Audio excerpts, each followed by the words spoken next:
Hey guys. Tonight we're going to peel back the perfumed curtains of the Tudor world and drift into a time where daily hygiene wasn't so much a routine as it was a social gamble.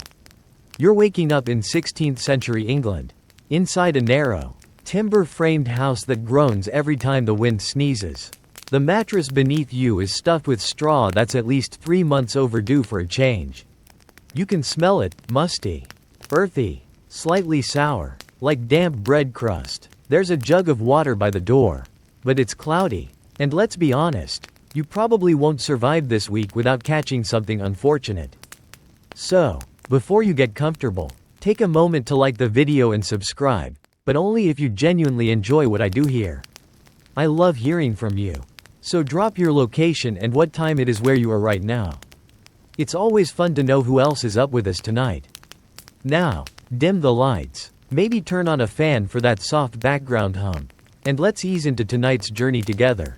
You open your eyes to the pale dawn light streaming in through a latticed window smeared with yesterday's cooking soot. The air is thick, not with fog, but with the mingled smells of old rushes on the floor, the fireplace ashes from last night, and something that can only be described as medieval foot. You reach for the linen cloth by the basin, not to wash, but to wipe your face. Washing with water was considered suspicious, even dangerous. Most Tudors believed that water could open your skin to harmful humors or even demonic influence. So instead, dry wiping became the elegant norm. In fact, a noble's morning routine didn't begin with soap. It began with fresh linen. Clean shifts, essentially undergarments, were changed daily. And this was how one stayed clean. You, too, reach for your shift, marveling at its sheer size. Linen wasn't just a garment, it was your bath substitute, your sweat sponge, your early morning reset. It's still dark in the corners of the room, and as you shuffle across the uneven planks, you're met with the ever so faint scuttling sound of mice. They're probably the cleanest things in the room. Honestly, you nod politely at the chamber pot, then glance away. It's been used, and not recently emptied. By the time you step out onto the stone floor of the hall, your feet are immediately cold. You curse the missing rushes, those fragrant herbs that were meant to be scattered across floors not just to soften the steps, but to cover up the persistent stink of living. Rushes were changed rarely, maybe every few months, and in between they absorbed every spill, scrap, and sneeze that Tudor life had to offer.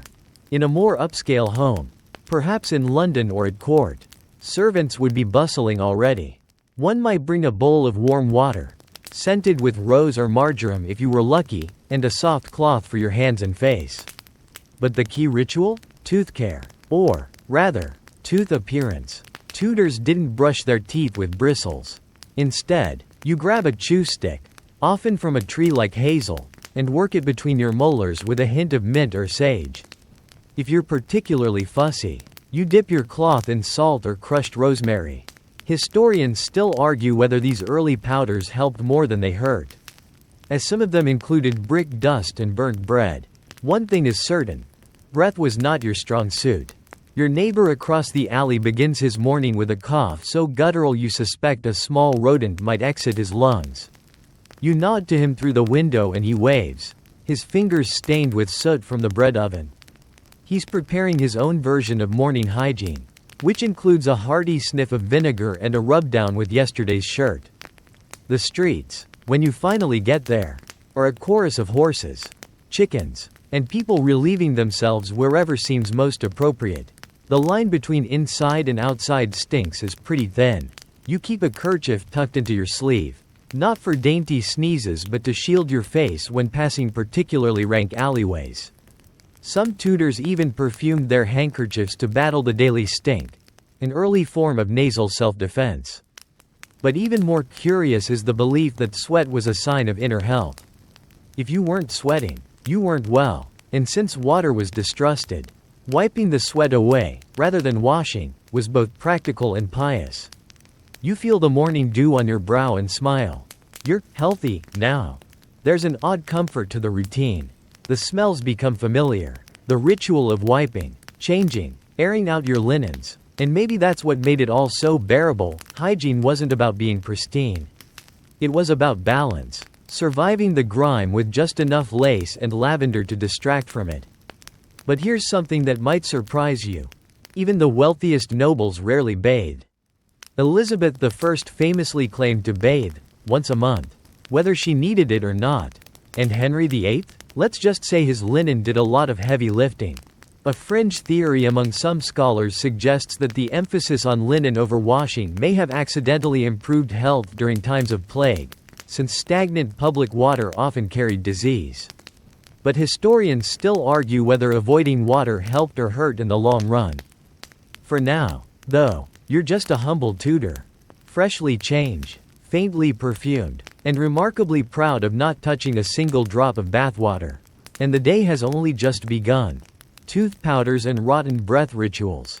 You sit down at the rough oak table and reach for your bread crust breakfast. But pause, your teeth ache. Not just one or two. All of them, constantly. That dull, throbbing ache is as familiar as your morning linen rub-down. It's the soundtrack of Tudor mouths.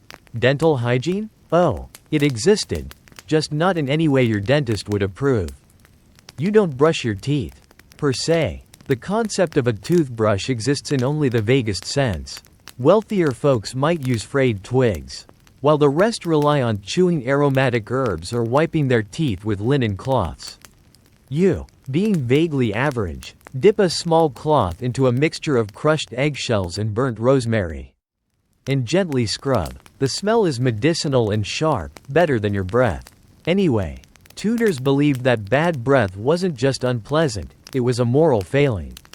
A foul mouth might mean foul thoughts. So they made the effort. In their own bone-powdered way. The most common, tooth powder, was made from crushed bones. Oyster shells. Or even burned hooves. Mix that with a little vinegar or honey if you're fancy. And voila, mouth maintenance achieved. But there's a catch. These mixtures were harsh. You might feel cleaner. But you're also slowly grinding away your enamel. Historians still argue whether some of the nobility's infamous dental disasters were due more to decay, or to the enthusiastic use of sand-based scrubs. In either case, you're left with teeth that rattle like dice in a cup. You may not know it, but your breath carries the stench of fermented meat, ale, and stress. In this world, everyone is in the same sour-smelling boat. If you're noble, you might chew cloves or cardamom. If you're not, you chew parsley and pray. There's no toothpaste tube in the cabinet, of course. Instead, you might use a paste of sage and salt, sometimes lemon if it's available. But lemons are expensive, imported, exotic. Your neighbors may not have seen a lemon in their entire life. So they stick to what they know. Burnt bread crusts rubbed on teeth to absorb odor. Or rinsing with vinegar. You try not to gag. Mouthwashes, such as they were, involved rinsing with wine or ale. Alcohol kills germs, right? Technically yes, but not in the quantities or methods Tudor folks used. If you were very lucky, someone might offer you a rinse of rose honey water. That's rose petals steeped in warm water with honey added. It doesn't clean much, but at least it smells hopeful. Toothaches, though, are the real enemy, and they're constant. There are no dental cleanings, no fillings, no root canals. If your tooth hurts badly enough, the solution is simple: pull it with pliers by someone who may or may not be a trained barber. They might offer you a stick to bite, a prayer to whisper, and a cup of ale to chase the pain. It's not much of a plan, but it's a plan. You've heard stories of powdered unicorn horn being used to keep teeth healthy. That, of course, is a myth, or more precisely, powdered narwhal tusk sold at laughable prices to gullible nobles. Medicinal horn is one of the many Tudor fancies. People believed it could cure poison, stop bad breath, and even restore your gums. It didn't, but hope is a powerful bomb. Now, let's talk social pressure. If you're lucky enough to attend court or mingle with the upper crust, your smile is more than an accessory, it's a battlefield. Elizabeth I herself had famously blackened teeth, a result of a lifelong sweet tooth and decades of sugar exposure. Ironically, black teeth became fashionable. Historians still argue whether some women darkened their teeth on purpose to imitate the queen.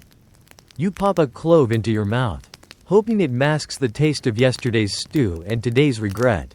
Your gums throb. One tooth is loose, and you consider wiggling it, but decide against it. Instead, you take another sip of weak ale, the breakfast drink of champions, and let the sour tang coat your throat. Water isn't safe to drink. After all, it hasn't been boiled or blessed. If you're really ambitious, you might have heard of a miracle root from the East, miswak, or Iraq wood. Traders speak of it cleaning the mouth and brightening the smile. But unless you're well-traveled, it's little more than legend. What you do have is a sprig of mint from the herb garden. It won't save your teeth, but it makes you feel fresher. Slightly. The apothecary sells dragon's blood for gum disease. It's not as terrifying as it sounds. It's red tree resin, ground into a powder and sold for a premium.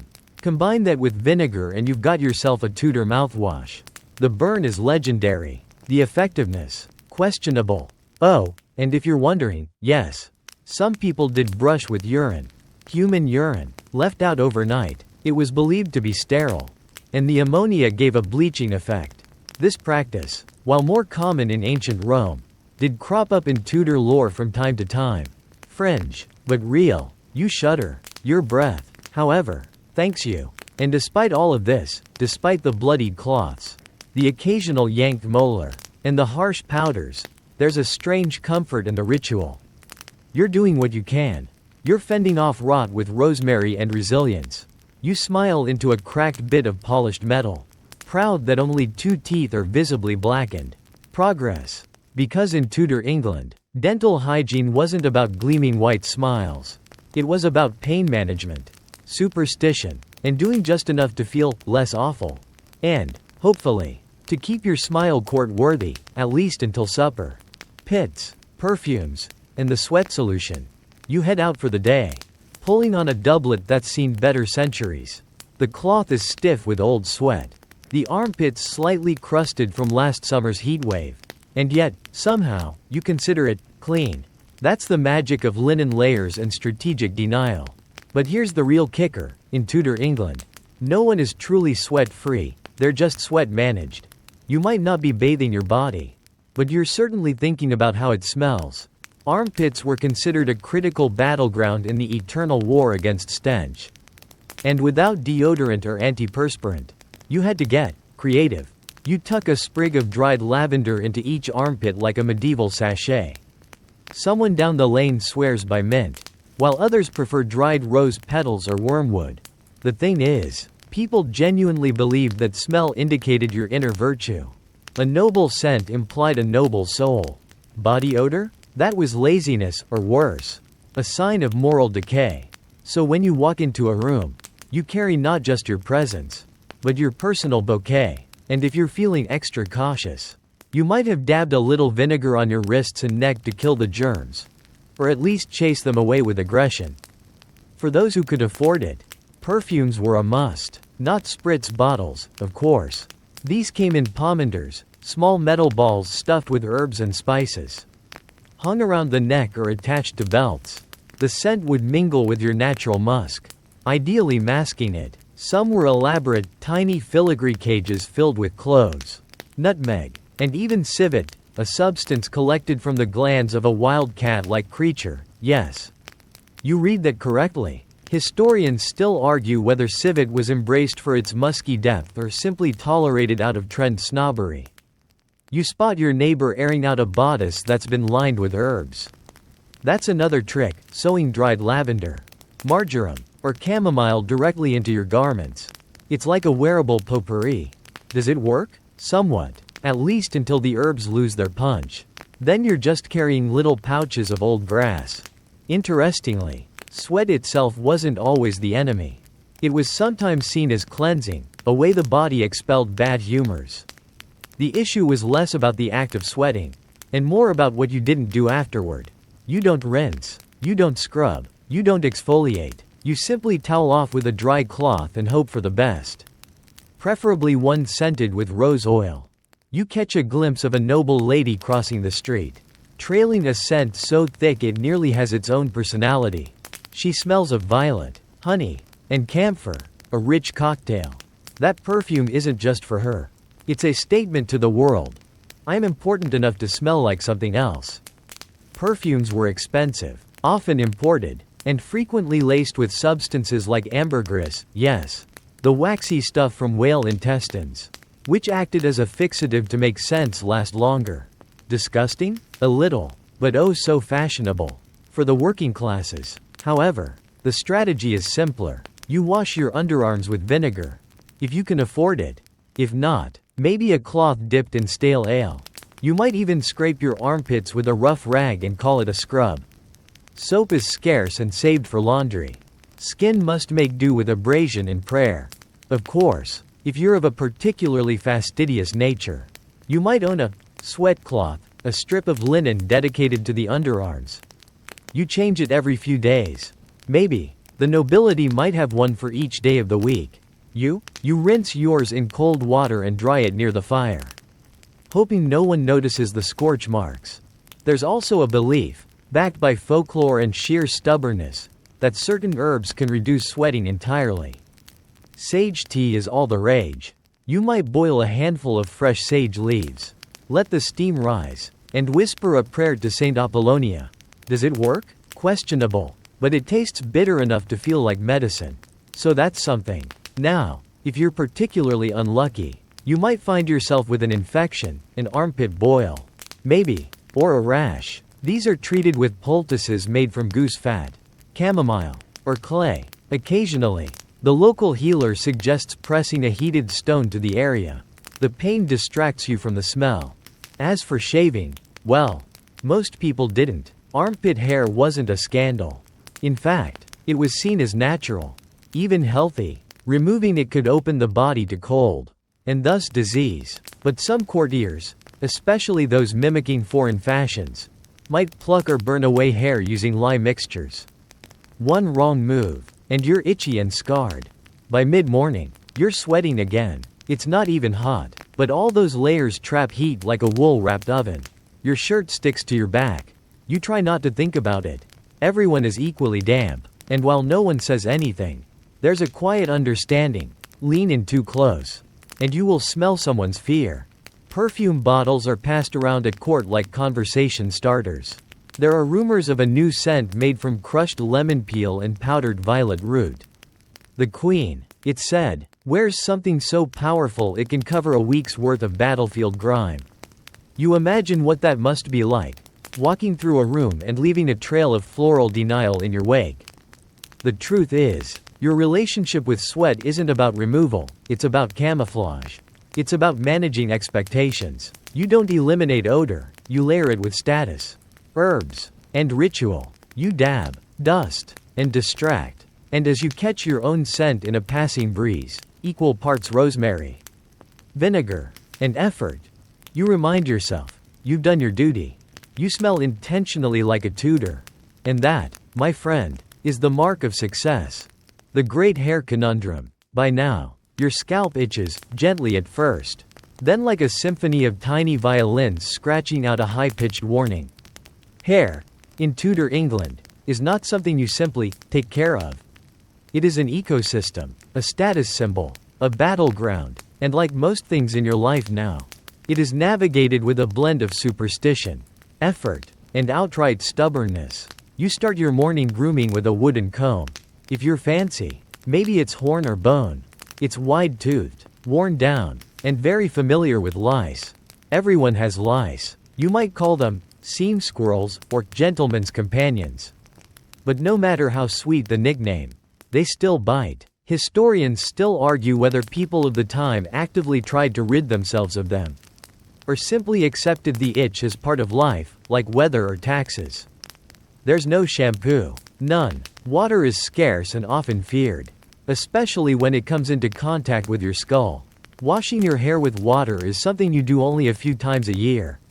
If that, and only if you're recovering from illness, attending court, or have access to clean rainwater.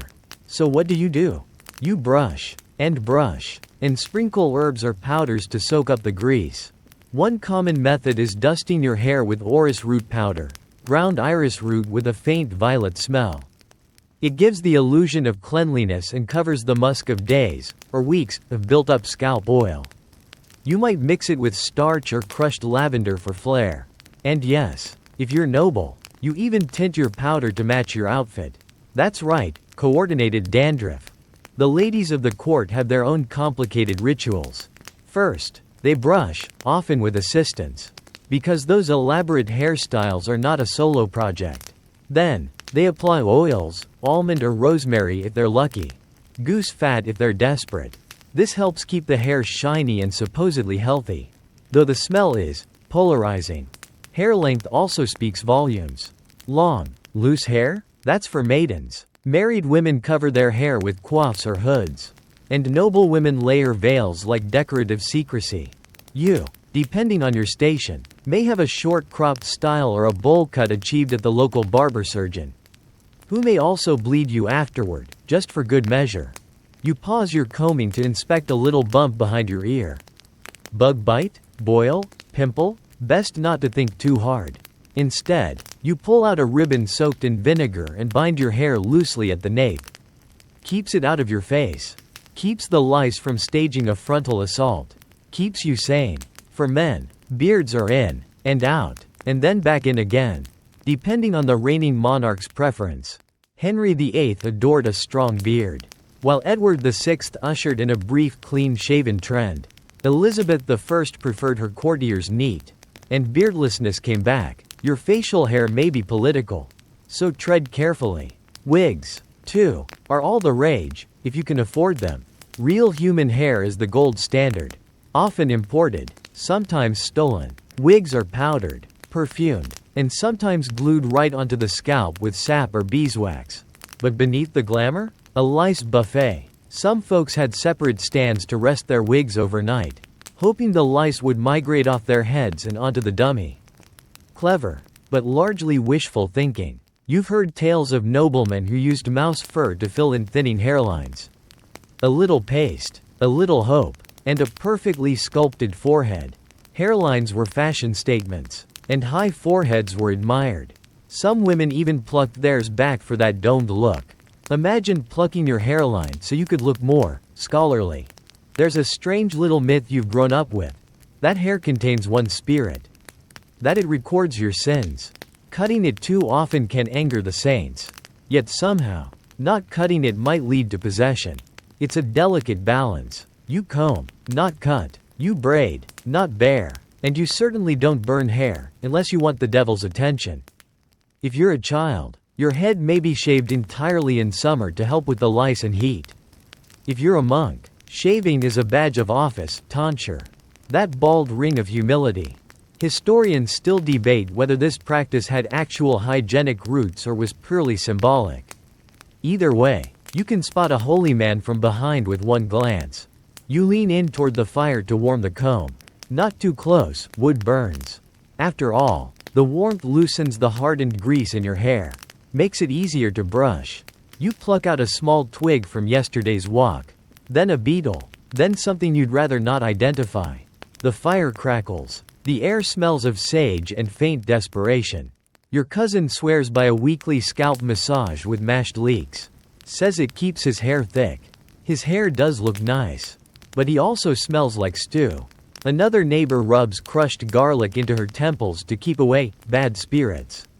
Whether it works or not, people don't stand near her long enough to find out. Eventually, you reach the point of good enough. Your hair is braided, pinned, or bound with a cap. It's not clean by modern standards, but in this world, it's respectable. You might dust on a little more powder, smile with tired pride, and get ready to face the day. Because in Tudor England, hair is never just hair. It's faith, fashion, and function all wrapped into one itchy, oiled, and gloriously complicated bundle. And while your scalp might not thank you, society will. You've managed your crown without water, soap, or modern shampoo. You've survived the great hair conundrum, at least for today. Royal flush. Not what you think. You feel the call of nature. And in Tudor England, nature is calling, loudly. There's no flushing toilet, no soft two-ply paper, no bathroom with tile and polite jazz music. You make your way, carefully, to the chamber pot tucked under your bed. It's ceramic, cracked, and not particularly clean. but it's your constant companion. Everyone has one. You do your business and mentally prepare for what comes next, disposal. Because in this world, it's not where you go. It's what you do with it afterward. For commoners, the chamber pot gets dumped out the window. Usually with a shouted, "Gardez-le," a garbled French warning meaning, "Look out for the water." It's rarely water. It's almost always the exact opposite. Streets become streams of sewage. Sidewalks? Optional. Your boots carry stories. But let's say you're a noble. Let's say you live in a fine manor or even a royal palace. Surely things are better? Well, not exactly. You'd have something grander than a pot under the bed. You might have a close stool, a padded, throne-like seat with a chamber pot hidden beneath. Velvet, if you're fancy. Embroidered cushions. Perhaps even your coat of arms. Luxury and defecation, seamlessly combined. Here's where things get personal. The groom of the stool. Yes, it's a real position. A highly trusted royal servant responsible for assisting the king during his private moments. This wasn't just a glorified janitor, he had enormous political influence. Because proximity to the monarch's bottom meant proximity to state secrets. Historians still argue whether the position was respected or secretly mocked. Likely both. You squat, or sit, and take a moment to appreciate the silence. In Tudor England, relieving yourself is often a public affair. You might be in a shared latrine, or squatting behind a barn, or even crouching near a hedgerow on the road. Privacy is a luxury. Modesty, a negotiation. If you're in a larger building, there might be a privy tower, essentially a shaft running from the upper floors down to a cesspit below. Gravity does the work, unfortunately. So do the smells. Cesspits were emptied by gong farmers, an elite class of the deeply underappreciated who climbed into the filth with buckets and sheer determination. The job paid surprisingly well, hazard pay for horrors unknown. Toilet paper? Not invented yet. Instead, you might use moss, straw, a scrap of linen, or, if you're at court, a bit of fine wool. Some used their hands, followed by a wash in the river. Others kept a rag on a stick by the door. There's no gentle way to say it. Wiping was improvisational theater. The royal court, always seeking upgrades, sometimes used perfumed cloths for the monarch. But even these had limits. Henry VIII was known for his ulcers, gout, and irregular digestion. The groom of the stool kept meticulous records, seriously. Written logs of the king's logs. It was believed that one could track a monarch's health by examining his output. It's oddly modern in its medical reasoning. Slightly less modern in execution. Your own morning deposit finished. You consider your options. Dump it out the window? Wait until dark? Carry it to the communal midden heap? None of these are appealing. But you do what you must. You're part of a living, breathing, defecating community. After all, the waste has to go somewhere. Eventually, the Thames or the nearest river becomes the final resting place. And let's not even start on what people still fish out of those waters. If you're on the road, travel latrines are scarce. Nobles might bring their own collapsible stool, a sort of fancy wooden seat with a removable pan. You find a bush, hope for soft grass, pray for no witnesses, and you never, ever leave home without a square of cloth tucked in your pouch. Interestingly, public latrines did exist, especially in cities like London. They were often just wooden seats over a ditch or flowing water.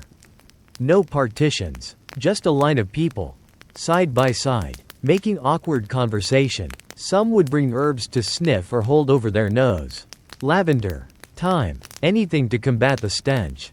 You glance around and realize how grateful you are for that handful of rosemary in your pocket. There's even etiquette to all this. Men and women typically had separate facilities, if you can call them that. In wealthier households, women might use a chaise persa, a cushioned seat with a removable pot, often decorated with embroidery and placed behind a screen. Even bodily functions got the Tudor-style treatment. By midday, the waste has already begun to fester. The sun does it no favors. Flies gather. You try not to breathe too deeply. The streets begin to hum with the heat of digestion, yours and everyone else's. And yet, life goes on. People walk, children play, hawkers shout. It's just another day in a world where the line between cleanliness and chaos is laughably thin. You've become oddly efficient. You know the best time to dump your pot. You know which neighbor never looks before opening their shutters. You've learned to aim, time, and scurry back inside with a kind of grim grace. You even feel a little pride when you don't splash your shoes. Because in Tudor England, going to the toilet is not just a necessity. It's a ritual, a logistical puzzle, a social dance. It is handled with pragmatism, dark humor, and just enough ritual to make it bearable. And if you ever feel embarrassed about the smell or the mess, just remember, you're probably cleaner than the king. Bathing. A once-a-year event. You wake up sticky. You went to bed sticky. And odds are, unless something miraculous occurs, you'll go to bed sticky again tonight. But the idea of taking a bath? That's not on the table, not unless it's Christmas. Or you're sick. Or someone died and left you a surprise barrel of rainwater. Welcome to the world where clean is seasonal. And bathing is suspicious. You might be imagining a wooden tub in front of a fire. Steam rising. And fragrant oils floating on the surface. That's a fairy tale version. Reality is colder, slimier, funnier smelling. You drag out the family tub. A big wooden basin shared by everyone in the house. In age order. Which means if you're not the eldest, you're not only not getting clean, you're soaking in everyone else's decisions. The phrase, "Don't throw the baby out with the bathwater," came from exactly this horror. Babies bathed last. In water that was more stew than solution. Baths weren't always avoided. Back in the medieval era, public bathhouses were surprisingly popular, places to socialize, unwind, and scrub off life. But as time passed and the Reformation took root, so did a general suspicion of anything that seemed too indulgent, too close to sin, and hot. Soapy bodies lounging together? That raised more than just eyebrows. Historians still argue whether this moral shift or the sheer lack of plumbing played a bigger role in the decline of bathing. Some say it was the rise of modesty. Others point to the fear of disease. Because yes, there was a widespread belief that water could carry illness into your skin, especially hot water. Warm pores meant open pores. And open pores meant bad humors, bad spirits, and possibly syphilis. Better to be dirty than dead. So how do you stay clean? Linen. Again, that magical, absorbent fabric. You change it often, or as often as possible. A fresh linen shirt is considered a personal purification ritual. You rub your body with a dry cloth. Maybe one dipped in vinegar or scented oil if you're rich. If you're poor, you scrub with straw or rough cloth and hope friction does what water can't. Let's say, just for fun, you do get a bath. Maybe you're a noble, or you've had a fever and the healer recommends a cleansing. First, someone has to haul the water, bucket by bucket, from the well. Then it must be heated over a fire. Then poured into the tub. With care not to spill or splash. You test it with your toe. Lukewarm at best, but it's enough. You might add herbs, thyme, chamomile, mint, not for fragrance, for health. People believed herbs could ward off disease and purify the blood through the skin. You lie back and feel, not relaxed. More like a vegetable in broth. The water gets cloudy fast. And once it's dirty for the week. You don't dump and refill. That would be wasteful. If you're of the lower classes, your bath might be more of a sponge situation. A cloth dipped in cold water and rubbed over the neck, armpits, and feet. The holy trinity of Tudor scrubbing. Or maybe you jump into a river, ignoring the floating laundry, dead fish, and suspiciously brown eddies nearby. Of course, there are exceptions. Some people did bathe regularly, particularly monks. Monasteries often had their own water systems, and cleanliness was tied to spiritual discipline. Clean body, clean soul, which is ironic, because many nobles considered frequent bathing a sign of moral weakness. Why would you be so concerned with flesh unless you were vain? Elizabeth I was rumored to bathe once a month, whether she needed it or not. For most people, even that was excessive. A seasonal bath, spring, maybe late autumn, was the norm. You'd prepare for it like a holiday. Clean sheets, special soaps, and a cautious optimism that no one would catch pneumonia from the experience. And speaking of soap, It's not pleasant. Lye soap, made from animal fat and wood ash, stings the eyes and chaps the hands. It's used more for laundry than skin. Some folks make gentler versions with herbs and goat milk, but they're rare. Soap is expensive, often homemade, and definitely not foamy. When someone does take a full bath, it's a spectacle. Neighbors gossip, children peek, and afterward, the bather often gets rubbed with oil and wrapped in linens to avoid the chill. Because nothing says luxury like being basted like a Sunday roast. You finish your daily not bath with a quick rinse of your hands. You sniff your fingers. Okay, acceptable. You splash your face, maybe. But not the ears. Water in the ears leads to madness. Someone once said, "You're not taking that risk." And yet, for all the grime, you don't feel dirty. Not in the way a modern person might expect. Your nose has adapted. Your standards have shifted. You gauge cleanliness by smell, by social cues, by the appearance of your linen and the absence of visible bugs. And in that regard, you're doing fine. Because in Tudor England, bathing isn't the norm, it's a curiosity. A gamble. A ritual for special occasions. Illnesses. Or flirtations. You live layered, perfumed, and powdered. You cleanse by cloth, by prayer, and by patience. And as the sun dips low and the evening stirs the scent of 1,000 unwashed citizens, you wrap yourself in another day's resilience. You are not pristine, but you are perfectly Tudor. Lice, nits, and hair-taming tricks. You're sitting by the fire again, gently scratching at the edge of your scalp with a wooden comb. Not because it itches, though it does, but because it's your morning routine. You scratch, you search, you sigh. If you find a louse, you flick it into the flames like a tiny sacrifice to the gods of sanity. Because in Tudor England, lice are not pests, they're roommates.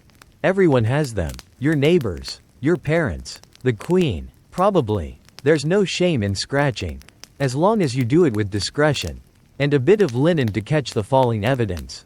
You sometimes call them crabs, or seam squirrels, or, if you're feeling particularly whimsical, court couriers, because if you've been near someone with better clothes and worse hygiene, odds are they've delivered a few passengers straight to your scalp. And they don't stay just in your hair. Oh no. These little guys enjoy a full real estate portfolio. Your eyebrows, your body hair, your underclothes. That's why people change linen shirts regularly. Not to feel fresh, but to flush out the lodgers. The fabric absorbs oil. Yes, but it also traps lice and nits. So, when you swap shirts, you shake them violently, beat them with a stick, or, if you're meticulous, burn the seams with a hot iron. Historians still argue whether this ironing habit was more about fashion or fumigation. Likely both. You know a girl down the road who rubs her scalp with vinegar every new moon. Says it repels lice. You tried it once and smelled like salad for 2 days. Another neighbor swears by onion juice. His hair is suspiciously sparse, but his confidence is unmatched. For the brave and the bold, there's mercury. Yes, actual mercury. Mixed into salves or ointments and rubbed onto the skin. It kills lice, and sometimes your liver. But people used it, especially when dealing with pestilence of the scalp. As one herbalist politely put it, you'll stick with rosemary. Thanks. If you're wealthy, you might own a silver knit comb, delicately etched and passed down through generations. For you, it's a carved wooden one with missing teeth and a habit of catching painfully. Still, you use it daily. Some families make a ritual of it, combing each other's hair by the fire, picking out nits with fingers, mumbling about politics or pigs. It's disgusting, it's intimate, it's oddly bonding. And then there are the lice bags, tiny linen pouches sewn into the seams of underclothes or caps, filled with herbs like wormwood or pennyroyal. Supposedly, the scent drives the bugs away. More likely, it just makes you smell like a compost pile in spring. But you wear one anyway. Because the only thing worse than lice is giving them to someone of higher status. Wigs are both blessing and curse. On one hand, they cover the problem. On the other, they become mobile breeding grounds. You've heard rumors that courtiers take off their wigs at night and place them in bowls of wine to kill the vermin. Some even hang them in smokehouses or sprinkle them with ash. The bugs still return. One traveling physician recently offered a new cure, a paste of crushed almonds and honey. Smeared over the scalp and left overnight. You tried it. Your cat licked your head while you slept. You've never repeated the experience. If you're especially unlucky, you may pick up body lice. These don't live in your hair, they live in your clothes. They nest in the seams, feed on your blood, and keep you scratching at your wrists and waistband. You combat them by boiling your garments. Or, if that's not an option, burying them in hot sand for a few days and hoping for the best. Sometimes, the lice win. People shave their heads, men and women alike, especially after illness or during summer. When the itch becomes unbearable. For modesty, women wear caps, coifs, or veils. For men, it's a hat. Always a hat. Not for fashion, for camouflage. One preacher insists lice are divine punishment for vanity. Another says they are tests of humility. You prefer to believe they're just really enthusiastic about community living. Some mothers boil chamomile and rinse their children's hair with it once a month. Others use crushed fern root or mix elderflower water into combs. There's no consensus, no miracle cure, just a never-ending cycle of itch, pick, comb, repeat. And still, life goes on. Lice are part of your day. Like prayer or bread, you carry on conversations while gently tugging at your scalp. You listen for the crackle when a nit snaps between your fingernails. You burn what you can't bear to crush. And you try not to scream when one scurries across your collar. Because here, in this world, hygiene is a battle fought not with technology or sterilization, but with persistence. Linen, and a hot poker when necessary. And you? You're surviving it with dignity. Mostly, you scratch one last time, flick something into the fire, and sigh. Another victory. Laundry day was a blood sport. It's laundry day. You sigh. You don't really want to do this, but you're down to your last, clean, shift. Which means it's time to face the suds. Except, in Tudor England, suds are not the soft, citrus-scented bubbles you're imagining. No. Today, your hands will sting, your back will ache, and your clothes may come out stiffer than when you started. First, you gather everything: linen shirts, undergarments, maybe a smock or two. Woolen outer garments? Forget it. You don't wash those unless absolutely necessary. They'll shrink, warp, and possibly revolt. Linen is the workhorse of Tudor laundry. Breathable, washable, and ready to be beaten into submission.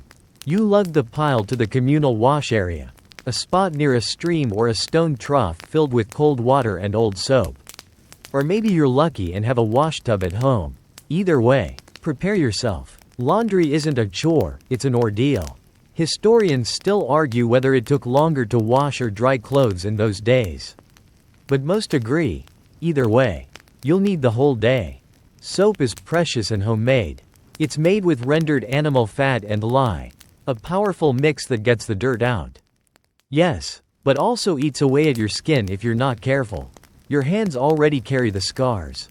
And that smell? Rancid and slightly burnt, a proud scent of industrious suffering. You scrub the linen with a battledore, a flat wooden paddle used to beat the fabric. You beat it on rocks, in barrels, or against planks. The goal isn't to caress the stains out. The goal is war. Stains must be physically driven from the cloth. Elbow grease is the primary ingredient. And then there's fuller's earth, a clay-like substance sometimes rubbed into particularly grimy spots. It helps lift oils from the fabric. Expensive, though. If you're thrifty, you use ashes and water, which makes everything smell faintly of yesterday's fire. Once scrubbed, you rinse. If you're in a stream, you hold onto your garment with the strength of 10 oxen. Currents have no pity. Countless undergarments have been lost to the river gods. There's a story about old Nan's chemise floating all the way to the next village. It still gets brought up at church feasts. Drying is just as tricky. You hang your wet linen over hedges, lay it on grass, or string it across fences. Birds, of course, consider this an invitation. So do passing dogs. If you're fancy, you use a drying frame.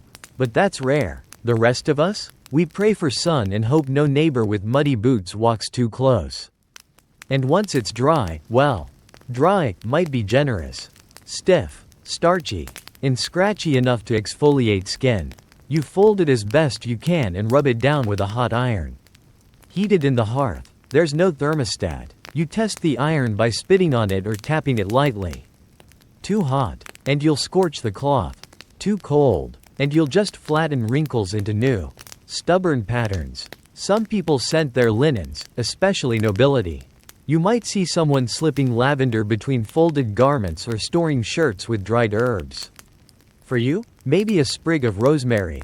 Maybe, if it's not all been used to mask the chamber pot. Let's talk stains. Blood, wine, sweat, and worse. These are treated with mixtures of stale urine, yes. Really, soaked into the fabric before washing. Urine contains ammonia, and for centuries, it was the go-to stain remover. There were even piss pots kept for laundry purposes. You pretend not to know this as you wring out a particularly stubborn sleeve. You know women who make a day of it, singing, gossiping, forming long lines by the river. Children run around half naked. Laundry lines crisscross fields like medieval bunting. It's exhausting, but also communal. Stories get shared. News gets passed. It's the Tudor Twitter feed. Hung on a clothesline. But it's not all chatter and charm. Laundry is backbreaking. The water is cold. The tubs are heavy. And the repeated motion wears at your shoulders. You've seen old washerwomen who can barely straighten up. And if you're doing laundry for someone else, say, a noble household, it's often thankless. You might scrub till your knuckles bleed, only to be told the linen smell earthy. Still, you persist, because clean linen means status, respect. It's the Tudor equivalent of deodorant, perfume, and pressed slacks rolled into one. A well-laundered shirt means you care. Even if you're poor, even if you've patched it 5 times. If it's white and clean-ish, you're presentable. By sunset, your arms are noodles and your fingers are prunes. But your pile of damp, scratchy, mostly clean clothes gives you a sense of triumph. You survived laundry day, barely. And as you haul the bundle back toward your home, you spot a shirt snagged in a bush, someone else's casualty. You consider retrieving it, but then again, you're not feeling heroic today. Besides, the river's already claimed its tax. In Tudor England, laundry is not just domestic work. It's athletic, it's chemical, it's spiritual. You don't wash clothes, you redeem them. One lye-burned fingertip at a time. Underwear secrets of the nobility. You stare at your undergarments hanging by the fire, steaming gently like a bowl of regret. They're linen, naturally, because cotton's still rare and silk, reserved for saints and scandals. But you can't help wondering, what lies beneath their layers? The nobles, the royals, the velvet-draped elites who somehow always smell faintly of rose water and judgment. Let's start with the basics. Everyone, noble or common, wears a shift or smock as their base layer. It's your all-in-one undershirt, nightgown, and daily skin barrier. For women, it's long and often peeks out from the cuffs and neckline. For men, it's shorter, with roomy sleeves and enough space for movement. This is the item that gets laundered most often, because it's closest to the sweat. But beyond that humble linen, things get interesting. You've heard of codpieces, no doubt. That flamboyant, triangular pouch bulging from the front of a man's hose. Equal parts fashion, function, and full-blown peacocking. At first, it was practical. Just a flap to cover the gap between 2 legging halves. But like all things Tudor, it escalated. Nobles padded theirs, embroidered them, even used them to store small items. One story says Henry VIII kept coins in his. Another claims love letters. Historians still argue whether codpieces were purely decorative or partly medicinal, used to house herbs or scented wads for down there issues. Either way, subtlety was not the point. Women's underthings, by contrast, were less showy. You won't find corsets here yet, that's more Elizabethan. Instead, noble women wore kirtles, petticoats, and farthingales, those wide hoops that made skirts look like tents with attitudes. But under all that, just a long shift and, occasionally, drawers. Yes, underpants. Though rare, some noble women did wear early versions. Tied at the waist, loose in the leg, and often made of fine linen or silk. For warmth, for modesty, and sometimes just to say, yes, I can afford fabric that no one sees. You've also heard whispers of woolen hose lined with fur. Not rabbit, though, fox, or even squirrel. The ultimate status symbol was warmth you didn't even show off. That's the Tudor flex, if your underwear could fund a bakery. You'd made it. Of course, these layers come with complications. Dressing a noble could take an hour. Sometimes two. Servants were essential. You don't lace a doublet alone. You don't wrangle a farthingale while balancing your perfume pomander without help. In fact, some historians suggest the complexity of noble underwear was designed to enforce dependence on servants, no privacy. No independence, just layers upon layers of loyalty. And cleaning it? That's a task best left to someone else. You might be assigned to wash the queen's smocks. And you'd do so with reverence and gloves. Noble underclothes were inspected for stains, tears, and, yes, lice. Some royal laundresses even kept written logs. Imagine your private wear being part of state records. Every stain, every stitch, a matter of archival interest. There's also the matter of body shaping. Padding wasn't just for codpieces. Both men and women used stuffed rolls around the hips, shoulders, or chest to emphasize their silhouette. These padded, bum rolls, or doublets gave the illusion of health, wealth, and hormonal victory. Historians still debate whether these shapes were tied to fertility symbols or just fashion's usual absurdity. Either way, it made dressing feel like constructing a building. On ceremonial days, nobles might wear undervestments made of silk or even cloth of gold. These garments never saw daylight but shimmered beneath the outer layers like secrets. To wear such decadence under your robes was to say, I am opulent, even where no one sees. And what about sleepwear? Often, it was just the shift. No frilly pajamas, no embroidered slippers, unless you're royalty. Henry VIII reportedly had bedclothes of crimson silk and nightshirts with gold thread. Meanwhile, you pull your linen over your head and hope the fire doesn't go out before morning. There's something deeply revealing about what people wore under all that public armor. These garments tell stories of status, of shame, of sweat. They reveal who had a servant to starch their cuffs and who had to dry their own smock by the hearth. You fold your own linen underclothes and tuck them into your chest, no locks needed. No one stealing patched breeches or threadbare hose. But still, you smooth them with care. Because even if your drawers aren't made of silk, they're yours. They're part of the quiet dignity that lives under the noise of the world. You pause and glance out the window. A fine lady passes, skirt swishing, perfume trailing, and you can't help but wonder, beneath all that velvet, lace, and embroidery, what's really going on down there? The answer? Likely. A small linen miracle stitched by candlelight, laundered with vinegar, and hidden under 5 layers of aristocratic ambition. Makeup made of lead and madness. You catch a glimpse of your reflection in a dented bit of polished pewter. The firelight flickers behind you. Your face looks tired, uneven, slightly wind-chapped from yesterday's walk through the market. If you were a noble, you'd be expected to fix that, not with rest or a better diet, but with a full-face armor of toxins and trend. Tudor makeup is not about looking natural. It's about looking ethereal, pale, smooth, untouched by sun or labor. And the best way to achieve that? White lead paste. Yes, the same lead that makes paint dangerous and plumbing questionable is also the secret ingredient to a courtly glow. Mixed with vinegar, egg whites, and sometimes powdered bone, the result is a creamy, spreadable poison. You apply it with fingers or a small pad of cloth. It stings slightly. That's just your skin dying a little. The ideal face in Tudor England is ghost pale, almost glowing. Why? Because tanned skin suggests manual labor, outdoor work, peasantry. A white face, on the other hand, implies wealth, leisure, the luxury of staying inside and having someone else fetch your cheese. Over the white lead goes rouge, often made from crushed cochineal bugs, red ochre, or mercury sulfide, which, surprise, is also toxic. This is dabbed lightly on the cheeks and lips. A healthy flush, Meant to look like a noblewoman just stepped in from the cold, without ever having opened a window. And then there's the brows.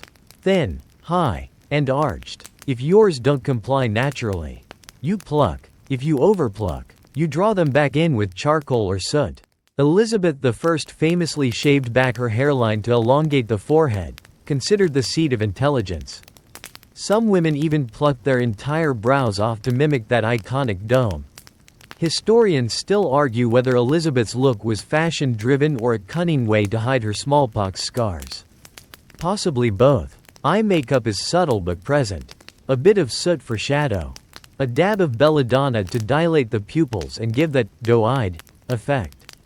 Of course, belladonna is a known poison, so it may also cause hallucinations, heart palpitations, and permanent blindness. But beauty, as they say, is pain, or in this case, a slow, stylish death. Perfume completes the look. You dab rosewater or orange blossom behind your ears.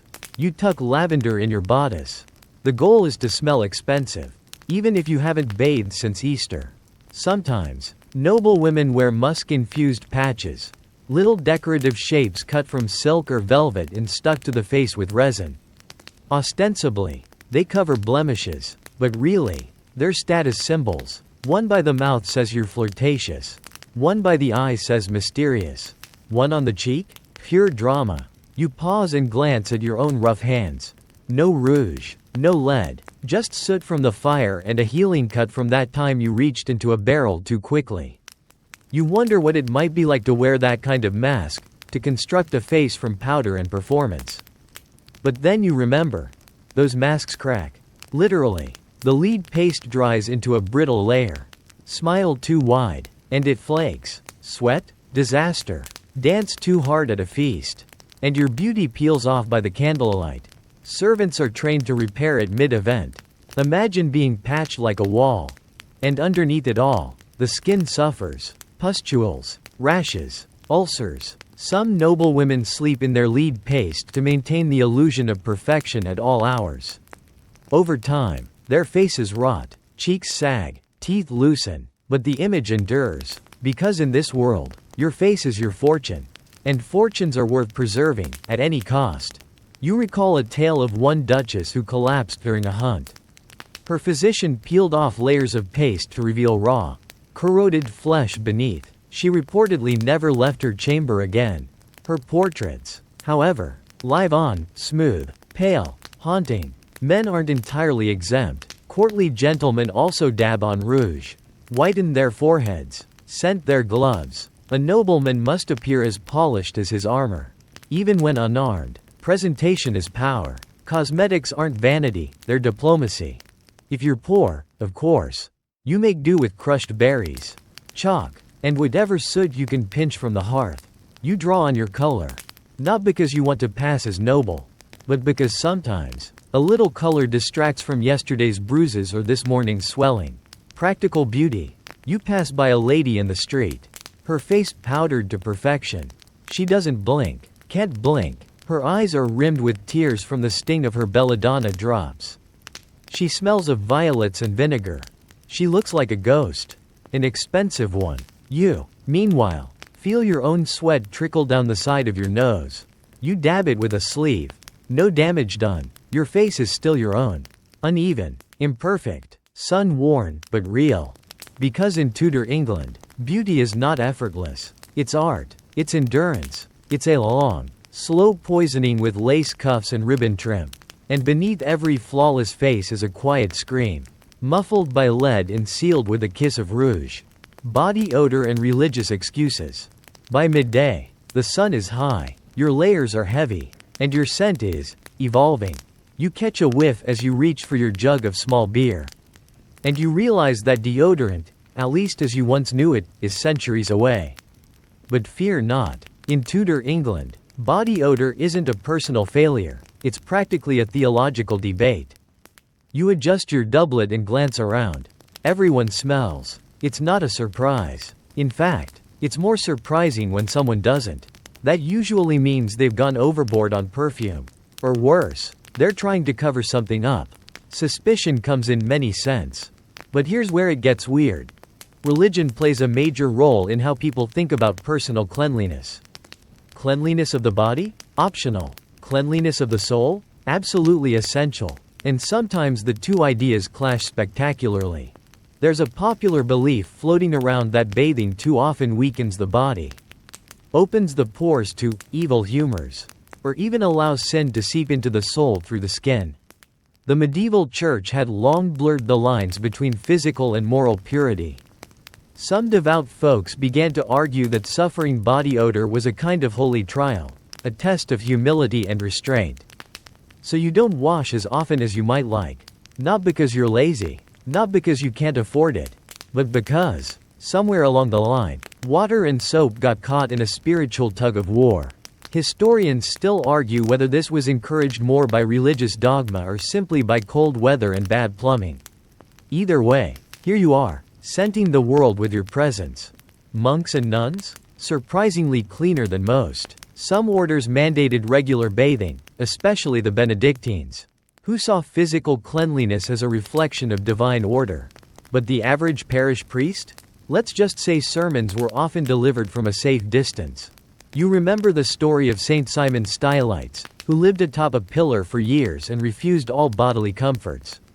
Legend has it, he let lice crawl from his skin and drop to the ground as acts of spiritual devotion. Suddenly, your sweaty shift seems quite luxurious by comparison. And yet, people still tried to manage the stench. You might rub your armpits with vinegar-soaked rags, apply powdered herbs to your feet, or sew small fragrant pouches into your sleeves. Some even wore scented crosses, tiny wooden relics infused with spices like cloves or myrrh. If your smell couldn't be removed, maybe it could be sanctified. Then there's the idea of holy dirt. Pilgrims returning from sacred sites would carry home vials of dirt, or oil, or water believed to have spiritual, and sometimes hygienic, properties. A few drops behind the ears, a sprinkle on the shirt collar. Faith and fragrance, blended together. Of course, not everyone bought into the odor as virtue trend. Courtiers were particularly sensitive to smells. You've heard that Queen Elizabeth insisted on frequent linen changes and had her rooms constantly aired and perfumed. Smelling good wasn't just comfort, it was court politics. A whiff of unwashed skin could mean exclusion from favor. But even for nobles, the rules were inconsistent. A high-ranking bishop might reek like a barnyard and still be revered for his piety. Meanwhile, a scullery maid who dared to bathe too often might be accused of vanity, or worse, witchcraft. There's even a case of a woman in York being scolded publicly for smelling of French waters, which, in context, meant she probably bathed and wore perfume. Scandalous. You catch your own scent again. It's not pleasant, but it's not shocking, either. You've layered rosewater under your arms, sprinkled rosemary on your collar, chewed a sprig of mint earlier this morning. You've done your part. And the rest? Well, that's between you and heaven. There's a kind of unspoken understanding in Tudor society. As long as you're not offensive, as long as you make some effort, you're good. Smelling human is allowed. Smelling like you've given up? That's where people start whispering. And there's an art to staying on the safe side. You know when to lean away, when to add an extra sachet to your belt, when to casually hold a scented handkerchief to your face while feigning a cough. Everyone does it. No one talks about it. At church, the incense helps, not just spiritually.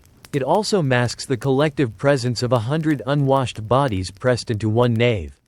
Frankincense and myrrh weren't chosen randomly. They're strong, persistent, judgmental, like the saints. You wonder, idly, what the saints themselves smelled like. Did Saint Agnes powder her feet with sage? Did Saint George reek of armor and horse sweat? The thought makes you smile. Perhaps even holiness has an odor. And so, you go about your day. You sweat, you layer, you sniff, you adapt. Your body is not a temple of sterile tiles and lemon-scented sprays. It's a work in progress, wrapped in linen, doused in vinegar, and judged more by your prayers than your perfume. Because in Tudor England, body odor is a biography, written in sweat, sealed in herbs, and occasionally forgiven by God. Child hygiene and tiny potties. You hear a shriek from the other room, not a scream of pain. but of frustration. A child is refusing to wear his clout. Again, you sigh. Because in Tudor England, keeping a child clean is like trying to brush a pig's teeth during a thunderstorm. Messy, noisy, and ultimately, hopeful. Children are adorable, but also disgustingly unclean, and no one pretends otherwise. The youngest are wrapped in clouts, rectangular cloths tied around the waist and legs like early diapers. These are changed not for freshness, but when they're soaked through or starting to ferment. And the washing? Not done immediately. Sometimes they're just rinsed and hung near the fire. The smell lingers like a warning to future generations. You're holding one now, slightly damp, stained in ways no prayer can remove. And yet, it's precious, because linen is expensive, and every clout is reused, repurposed, sometimes even handed down. The phrase, born into clean linen, isn't just poetic, it's literal status. Poor families might make do with rags or nothing at all.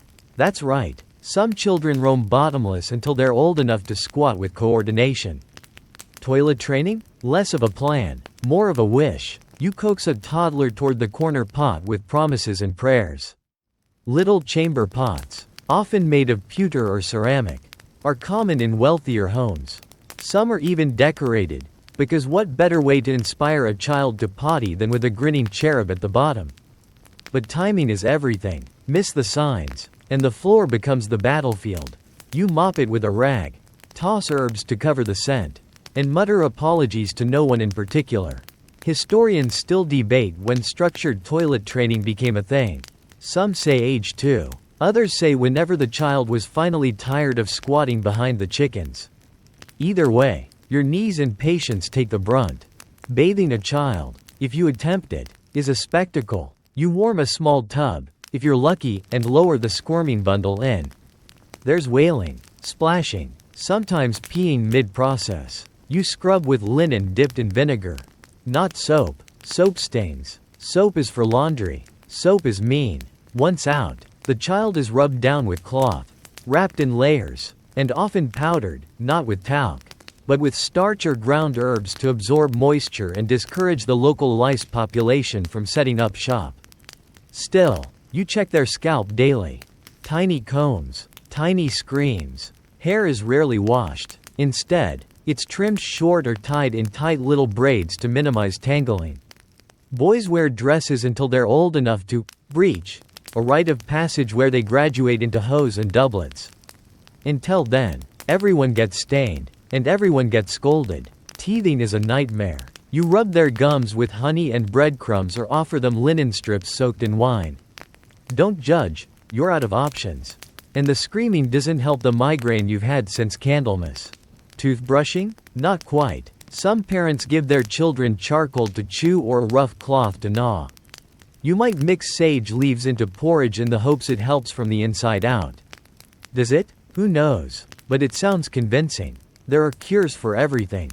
Rashes? Rub in goose fat and chamomile. Worms? A tonic of garlic and beer. Lice? Shave the head, douse it in vinegar, and keep your fingers crossed. Children are strong. They have to be. Because the world they're born into is harsh, loud, and almost always a little sticky. If you're wealthy, you hire a wet nurse, a nursemaid, and a laundress. Each woman takes a piece of the hygiene puzzle. The child is paraded in clean gowns, bonneted, perfumed with rose water. Behind the scenes, still chaos, but layered in lace. Discipline plays a role, too. Children are taught cleanliness through fear and repetition. Dirty hands, dirty soul. They're told, wash before prayer. Don't touch food with filthy fingers. You keep a basin near the hearth. Fill it with tepid water. And insist. They dunk, splash, complain. But slowly, habits form. You've seen mothers use smoke to disinfect clothing, hanging it near a fire where the scent of burning rosemary mingles with soot. You've seen babies teethe on carved wooden rings. And toddlers run barefoot through snow because someone thought it would toughen them up. And yet, amidst the grime, there's care. You see it in the way a mother stitches patches into a child's smock. In the way a father combs knits from his daughter's hair by firelight. Hygiene, here, isn't sterile. It's loud, improvised, deeply flawed, but full of love. You mop another puddle. Chase down a clout thief, a goose. This time, tuck the child in with a whispered rhyme and a sprig of thyme under the pillow to keep away the night boggles. Because in Tudor England, child hygiene isn't about control. It's about survival. About laughter through the mess. About hoping your child grows up strong, despite the filth. Not because of it. And maybe, just maybe, they'll make it to breaching age without ever pooping in your shoe again. Doctors, diagnoses, and smelly remedies. You wake up with a pounding head. Your stomach churns ominously. And your joints ache like you've wrestled a badger in your sleep. You're not dying, yet, but you are about to face the next great horror of Tudor hygiene, medicine. You shuffle to the corner where the family physic book sits, tattered. Handwritten, filled with recipes involving moss, mold, and moonlight. You won't find aspirin here. You'll find leeches, mustard plasters, and the occasional boiled toad. In Tudor England, illness wasn't just a physical imbalance. It was a moral event. A sign that your body, and maybe your soul, needed correcting. Hygiene played into this, but not in the way you'd expect. Dirt wasn't the problem. Blocked humors were. According to the theory of the four humors, blood, phlegm, black bile, and yellow bile, your symptoms indicate something is out of whack. Sweating? Too much yellow bile. Coughing? That's phlegm throwing a tantrum. So what does your doctor prescribe? Balance. Through madness. You're told to sweat it out. So you're bundled in wool and given hot ale mixed with pepper and sage. You feel worse, but your healer beams with pride. The poison rises.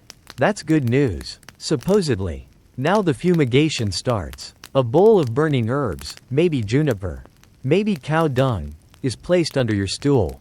You're supposed to sit, covered in blankets, and let the smoke cleanse your insides through every exit. You try not to faint. Your healer checks your urine next. Not by taste, thankfully, but by color and smell. A pale yellow with a clear head? Good. A muddy brown with a skin of bubbles? That's liver mischief, she says gravely. Some physicians did indeed claim to diagnose up to 20 diseases from one pot of pee. Historians still argue whether this was early science or elaborate guesswork. And then come the ointments. Your rash gets rubbed with a mixture of goose fat, beeswax, and powdered wormwood. It smells like a kitchen, but not in a comforting way. For open wounds, they might pack them with moss or spider webs, both believed to stop bleeding. If the wound festers, that's bad blood. Time to get the leeches. The leeches are kept in a jar near the hearth. You name one, Gregory, for luck. He latches onto your leg with greedy enthusiasm. You try not to cry. Bleeding, after all, is a respected cure. For fever, headache, melancholy, overthinking, practically anything. If leeches don't do the trick, they cut you with a blade and let the blood drip into a ceramic bowl. You get a nice biscuit afterward. Or a slap. You're also encouraged to inhale various smelling salts, often made with vinegar and herbs. Sometimes with ammonia. The stronger the sting, the more effective, or so they say. One time, you fainted. Another time, you just coughed for 20 minutes and saw God. If you have a toothache, they suggest filling the cavity with clove-studded wax or applying hot onion directly to the cheek. One daring apothecary recommends a garlic poultice bound to your neck with lambskin. The pain doesn't go away, but you do stop receiving visitors. For stomach troubles? Prepare for possets, warm drinks made from milk, ale, egg yolks, and enough nutmeg to choke a spice merchant. They're thick, they curdle quickly, and they're always served with enthusiasm. It'll bind the belly, they say. It does, in every sense. Sometimes, you're told to eat a live spider wrapped in butter. Other times, it's a broth of boiled nettles, sugar, and powdered bone. And yes, ground mummy dust. Yes, actual Egyptian mummy remains was a prized import for wealthier patients. They believed ancient preserved bodies held curative powers. You, thankfully, cannot afford such extravagance. Surgery? Let's not. It's done without anesthesia, with knives rarely washed between procedures. A strong man holds you down. The surgeon pours brandy on the wound and maybe into your mouth if you're lucky. You don't scream for modesty. You scream because the saw hits bone. Infection sets in? They call it bad air and open a window. Maybe burn a candle blessed by a priest. Maybe hang rosemary garlands from the beams. That'll show the gangrene who's boss. Yet, through all of this, people cling to hope. Remedies passed down through generations are repeated with conviction. Rub vinegar on the soles of your feet. Drink rainwater collected under a full moon. Never eat pears on a Sunday. Do they work? Who knows? But they're rituals. Comfort, in a world without control. You lie back, exhausted. Your rash smells vaguely of herbs and fear. Your stomach's still turning, but at least the room has stopped spinning. You hear your neighbor coughing through the wall. A baby crying in the street. Life continues, in sickness and in soot. And as the healer packs her satchel, stuffing in dried nettles, crushed beetles, and a rather aggressive-looking mortar, you thank her. Because in this world, medicine is trial, error, and bravado. It's not about evidence. It's about trying something. Because in Tudor England, hygiene and health are strange bedfellows. One stinks, the other bleeds, and both demand courage, vinegar, and an unshakable belief in boiling things until they feel holy. Washing hands, sort of. You sit down for supper. Exhausted, itchy, and vaguely accomplished. The stew smells questionable but warm. The bread is hard enough to defend your home with. And the ale is weak, sour, and absolutely safer than water. Just as you reach for the first hunk of food, someone, likely the most observant in the room, clears their throat and says, "Hands." Right, it's time for your ritual hand rinse. Because in Tudor England, washing your hands is a courtesy. Not quite a hygiene requirement. Not really about germs, but still, important. Before meals, especially in wealthier circles, it's custom to cleanse the fingers. And by cleanse, we mean splash, swirl, pat. A servant brings out a basin and ewer, a wide bowl and a pitcher. Usually of pewter or ceramic. You hold out your hands, palms down, and lukewarm water is poured gently over them. There's no soap, no scrubbing, just a rinse, like dusting off your dignity. Then comes the cloth, usually linen, stiff with previous use and barely absorbent. You pat, nod politely, and dive into the communal stew. This is the most consistent form of washing in daily Tudor life. It's more about appearance than cleanliness. Historians still argue whether these rinses had any real sanitary effect, or if they were just theatrical gestures of civility. Either way, they persist, because hands were, and still are, how you communicate respect, status, and suspicion. Your hands are tools. They cook, sew, fight, dig, and wipe. But they're also judged. Filthy nails? Disgraceful. Grease stains? Understandable. Lice bites? Shared by many. So this hand-washing ritual before a meal? It's less about germs and more about manners. You're not trying to be clean. You're trying to be seen as someone who tries to be clean. There are more elaborate versions at court. The Queen's banquets include scented water, rose, lavender, even rosemary steeped with cloves. It's poured into silver basins, and guests dab their fingertips with pinky extended elegance. Some even bring their own handkerchiefs, perfumed and embroidered. Others wave their hands vaguely over the bowl, as if hygiene could be summoned by gesture alone.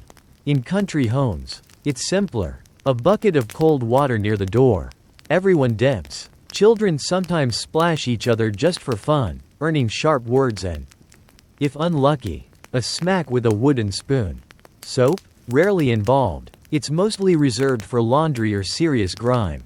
When it is used for hands, it's harsh, made from tallow and lye. It stings small cuts and cracks. So most people skip it, opting instead for vinegar, ale, or even whey, the cloudy liquid left from making cheese. It's slightly acidic, believed to cleanse without damage. You've heard of a merchant who swears by onion water for hand washing. Another uses warmed wine. Both claim their hands are softer than a nun's whisper. You're not convinced. There's also the matter of after-meal wiping. Napkins exist, but not as you know them. Large shared cloths hang at the end of the table. You wipe your fingers, maybe your face, maybe the dog's snout if you're sneaky.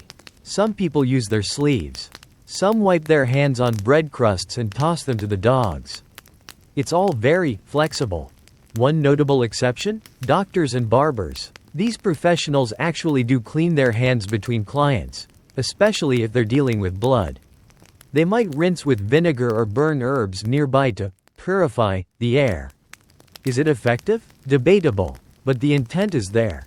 And in Tudor England, intent counts for a lot. Children are taught to wash before prayer and before meals. It's drilled into them, not because of science, but because of scripture. Clean hands and a pure heart, says the Psalms. So even if the hands aren't actually clean, the symbolism runs deep. You remember being told not to touch holy books with dirty fingers, not to greet guests with greasy palms, not to cross yourself without a rinse if you just handled fish or dung or, heaven forbid, someone else's clout. And yet, for all this emphasis, the rest of the day? Hands go unwashed. You gut animals, dig in gardens, blow your nose on your fingers, and simply wipe them on your smock. There's no hand sanitizer, no hot water on demand, just a general hope that the vinegar from your pickles is doing something useful. Interestingly, many people believe fragrance equals cleanliness. So if your hands smell like cloves or rosewater, you're fine, even if they're visibly grimy. You once saw a nobleman clean his fingers with a perfumed handkerchief and then eat a pear with full confidence. The pear didn't survive. The nobleman probably didn't either. It's not that people didn't want to be clean. It's that their concept of cleanliness was built on symbolism, status, and survival. True sanitation, germ theory, hygiene as health science, was still centuries away. So you rinse, lightly, dutifully. Your hands, still rough and stained, are now washed. You pick up a trencher of bread, dip it into the communal bowl of stew, and eat with fingers that have lived a life.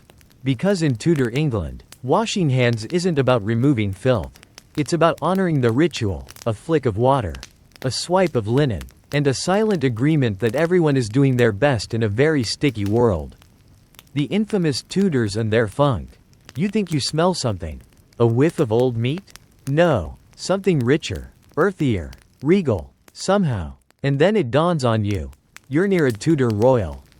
And that scent? It's centuries of tradition, privilege, and probably a festering ulcer wrapped in brocade. The Tudors were not known for their sparkling hygiene.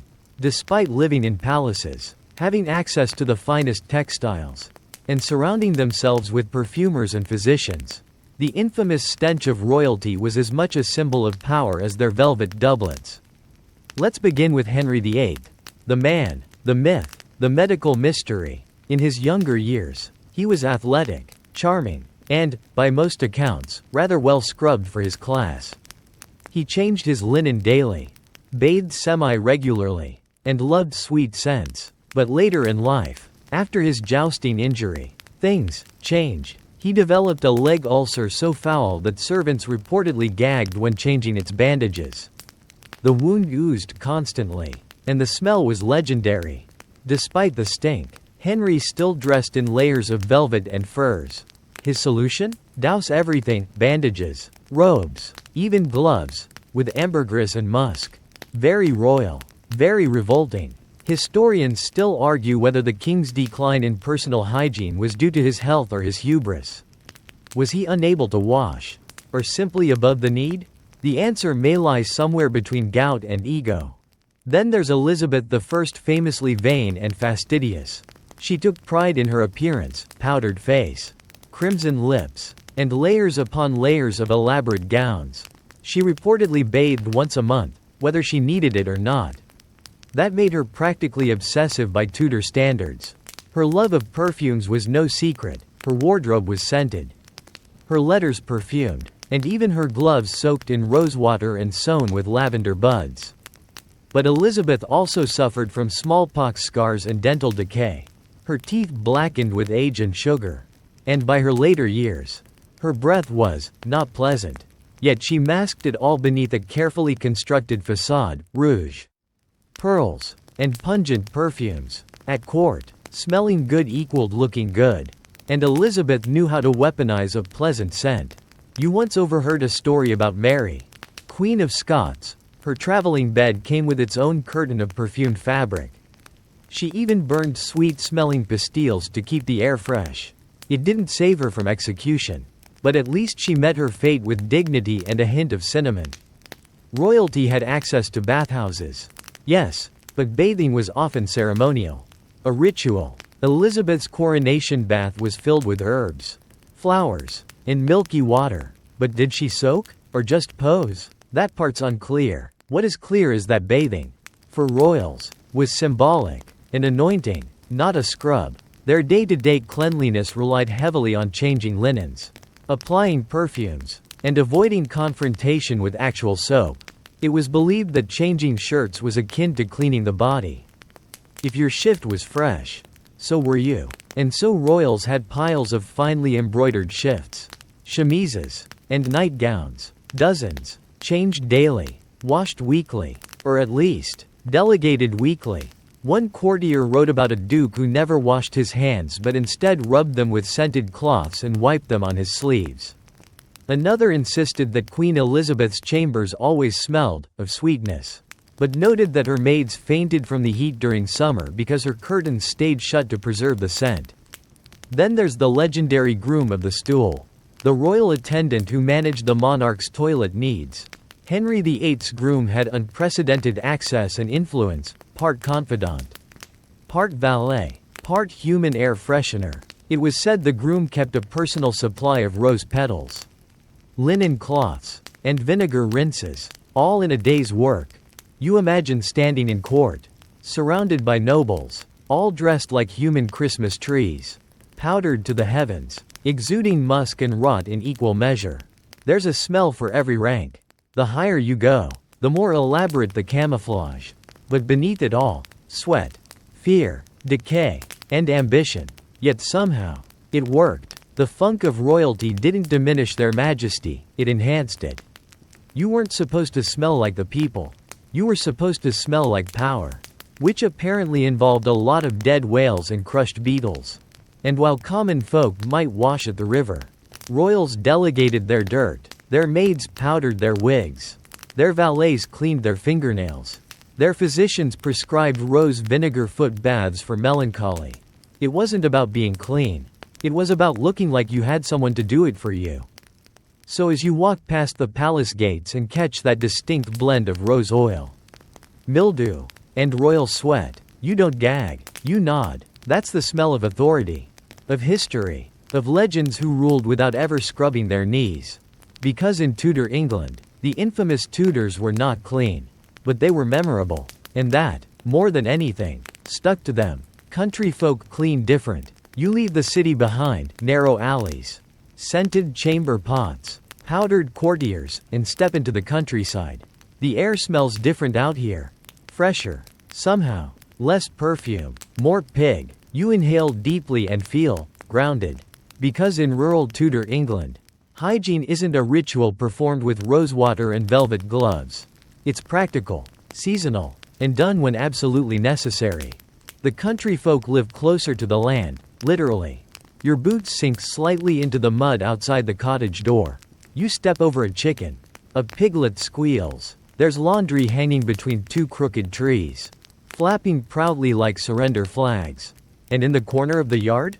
A tub, blackened from years of use, tucked beneath the eaves for when the rain comes. That, right there, is the bathtub. You enter the home. It's dim, warm, and smoky. The central hearth is always going. There's no running water, no formal privy, no hand-washing station. You use a bucket, or a ladle, or a bowl passed down from generations and stained with thyme and turnips. Bathing here is a rare event, but it happens, not out of luxury, but out of necessity. When the itch gets too strong, when lice throw a festival on your scalp, or when you've helped birth a calf and can't quite tell where your arms end and the cow begins, that's when you fill the tub. The water comes from a nearby stream or well. You carry it, bucket by aching bucket, heat it over the fire, mix it into the tub. Add a handful of soapwort if you're lucky. It's a foamy plant that grows wild. Otherwise, a bit of lye soap you bartered for at market. It stings, but it's honest. Baths are taken in order, eldest to youngest. Sound familiar? But here, the water might not even be fully replaced. Just topped off. You scrub with a linen rag, focusing on the important parts. There's a popular rhyme: face, hands, pits, and feet. That's a country bath complete. You dry off by the fire. No towels, just a rough cloth and the heat of the hearth. You feel marginally better, cleaner, even, until the dog shakes itself and undoes half your effort. Hair care? Simple. Country folk rarely cut their hair. It's tied, braided, or stuffed under a cap. Washing it happens perhaps once a season, using rainwater. And maybe a rinse of vinegar or beer to cut through the grease. You comb it with a wooden comb, squinting for lice and praying for mercy. If it gets bad enough, you shave it off. No fuss, just a new beginning. Clothes are spot washed. No one hauls an entire wardrobe down to the river. You dab stains with stale ale or ashes. You scrub armpits with vinegar. You air garments in the sun and let the wind do half the work. And while your shirt might be patched 30 times, it smells mostly of smoke and sage, not rot. Teeth? Chewed twigs, charcoal, or just a good rinse with cold ale. You may not own a mirror, but your mouth still matters. A neighbor once used dried nettle powder. Another swears by salt. You try not to think about it and just avoid smiling too wide at strangers. Then there's the matter of waste. Without formal privies, you go outside, behind a tree, over a pit. You keep a stick nearby, not for defense, but for stirring. Yes, stirring, to help the earth reclaim what you've returned. Some families have designated dung corners. Others just pick a spot and stick with it. When it rains, everything gets flushed. When it doesn't, the smell lingers like a bad song. And yet, no one complains, because everyone's in it together. Quite literally. There's a strange kind of order to it all. You wash before Sunday, out of respect. You scrub before weddings. You wipe down after funerals. These are the hygienic high points of the rural calendar. Everything else is maintenance. And amidst all this earthy grime, there's beauty. Fresh linen flapping in the breeze. Wild mint growing by the stream. The sound of a comb dragging through tangled hair while stories are told by candlelight. No perfumed pomanders. No silver knit combs. Just hands, water, and willpower. You look down at your fingernails, dirt-packed, split, and still stained from last week's beetroot harvest. You smile, because out here, you're not judged by your scent. You're judged by your honesty, your labor, the strength of your back and the warmth of your heart. In the country, clean is not spotless. It's earned. It's relative. It's enough. Traveled toilets and highway hygiene. You're on the road again, boots caked in mud, packs slung over your shoulder, and a stomach that's starting to grumble with the unmistakable warning of soon. There's no inn in sight. No outhouse. No chamber pot tucked discreetly under velvet cushions.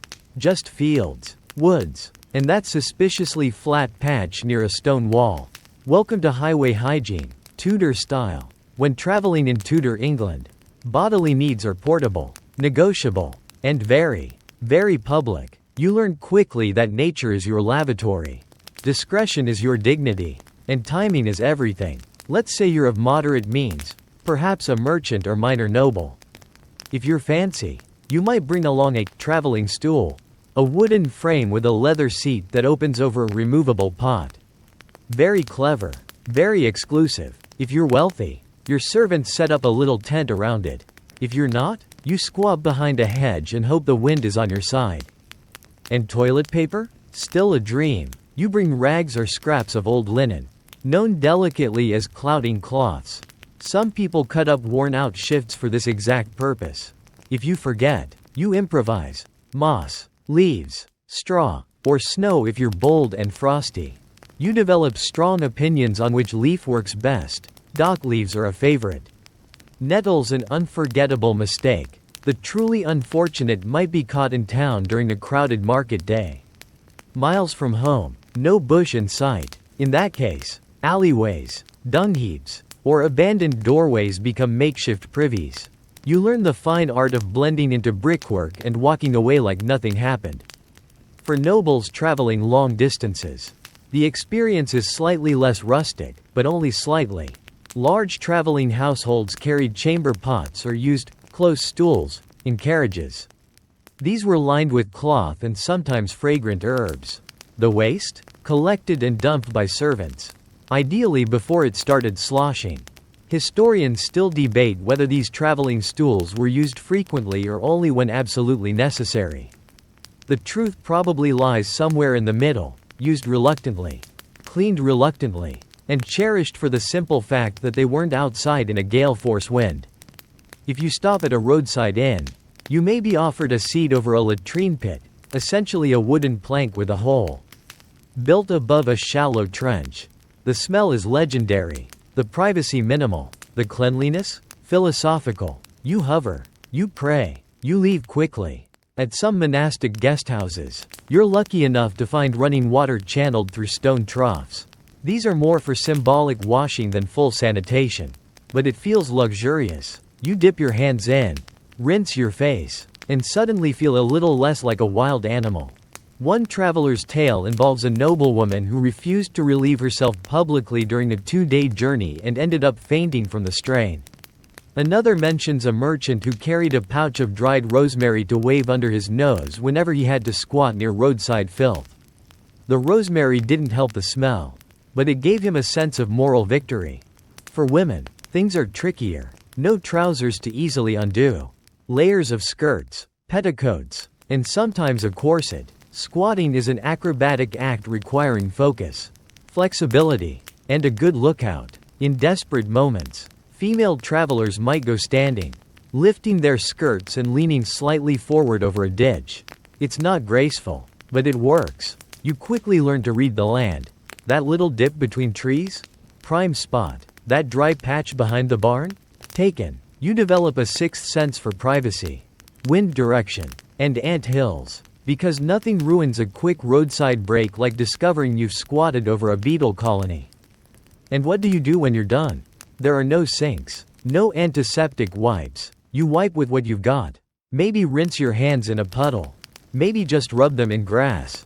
If you're rich, you carry a scented cloth to press against your nose afterward. If you're poor, you just mutter something about the saints and keep walking. Then, of course, there's the night problem. Traveling after dark and suddenly feeling the need? Dangerous. You carry a pot, if you have one. Otherwise, you find a tree, a shadow, a quiet patch of road, and you hope no highwaymen are waiting nearby. Despite all this, people survived, traveled, laughed about the mishaps and bragged about the worst places they ever had to go. It became part of the journey, a shared experience. Remember that time outside Shrewsbury? Was that the ditch or the haunted stable? Because in Tudor England, travel and hygiene are uneasy companions. You learn to carry what matters, leave modesty behind, and accept that nature doesn't wait for castles or courtly fans. And when you finally do reach an inn with a rickety stool and a window that opens, it feels like luxury. You sit, sigh, and think, at least it's not raining. The church's role in cleanliness. You step quietly into the stone-cold hush of a chapel. Boots damp, hands still faintly dusted with flour from your morning bread. The moment you cross the threshold, everything feels cleaner, not just spiritually, but physically. Because in Tudor England, the church is one of the few places where hygiene meets ritual. And washing becomes not just a luxury, but a sacred act. Before you sit, you spot the holy water font. Small, carved, often neglected but still filled. You dip your fingers, cross yourself. It's not about sanitation, it's about symbolism, the act of purification, but in a strange way. It's one of the few public gestures where water touches skin with intention. Monks and nuns, particularly in earlier Tudor times, were cleaner than kings. Monastic rules often required regular bathing, sometimes weekly, sometimes even more often in summer. Communal bathhouses within abbeys weren't uncommon. The Cistercians, for example, emphasized bodily cleanliness as part of spiritual discipline. A clean body, they believed, helped cultivate a clean soul. This was, of course, ironic in a world where royalty often reeked of perfume and poultice. In some monasteries, brothers were assigned to maintain lavatoriums, stone sinks with flowing water, where monks washed before meals and after labor. These weren't spa experiences, they were functional. reverent, and cold, but they stood as rare oases of daily hygiene. In contrast, parish churches for the general public had less structure. Still, the church encouraged washing before Mass, especially before taking communion. While this didn't translate to full body baths, it did promote the washing of hands and faces. It was less about bacteria, still unknown, and more about moral readiness. If your soul needed to be spotless, so too should your visible parts. You remember hearing about church-sponsored bathhouses in some towns, often run by hospitals or charitable institutions. These weren't luxurious, but they were affordable, sometimes even free. A place to wash your body, your sins, and perhaps your shame. That is, until the Reformation started to turn such indulgences into suspicions. Historians still argue whether the decline of public bathing in England was due more to Protestant austerity or the fear of disease. Likely both. As church culture shifted, so did its relationship with the body. Cleanliness began to take a back seat to modesty. Bathing? Too sensual, too luxurious, too close to temptation. A slippery slope toward sin, literally and figuratively. Still, in rural areas, the local priest was often the only literate man, the only source of medical knowledge, and occasionally, the only advocate for personal hygiene. He might advise a poultice of herbs. He might bless your water before a symbolic foot washing on Maundy Thursday. He might even remind you that St. John washed his hands 3 times a day. That story? Probably apocryphal, but inspiring. Some parishes held annual cleanings, of both church and congregation. People scrubbed pews, replaced rushes on the floor, and sometimes even washed their own garments in preparation for Easter or other holy days. It was believed that wearing clean clothes helped you receive grace more fully. Or at least, helped you sit through the service without making your neighbors gag. You catch a whiff of incense curling from the altar. Frankincense and myrrh. Strong, spicy, divine, used in part to sanctify, and in part to smother the smell of 100 unwashed bodies pressed shoulder to shoulder in wooden pews. The air in a Tudor church was thick with smoke, sweat, and sanctity.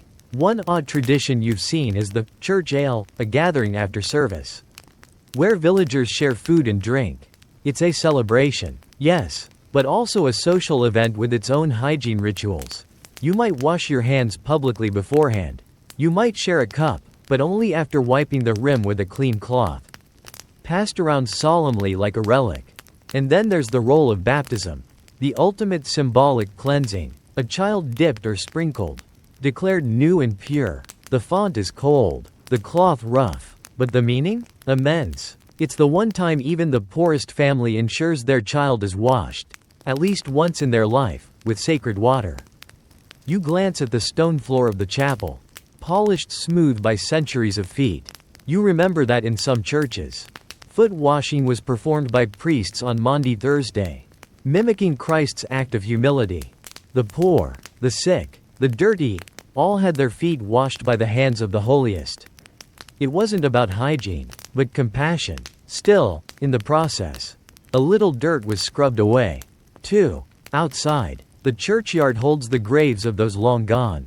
Some tombs are carved with shells, symbols of pilgrimage and spiritual cleansing. Even in death, the church speaks of purification, not with soap and water, but with repentance and ritual. Yet somewhere between the sacred and the smelly, you realize that the church offered one of the few stable frameworks for hygiene, however symbolic. A hand washed before prayer, a child sprinkled at birth, a monk bathing before evening psalms. Little moments where water met skin, not for appearance, but for meaning. Because in Tudor England, the church wasn't just a place of worship. It was, strangely enough, one of the cleanest stops on your daily path.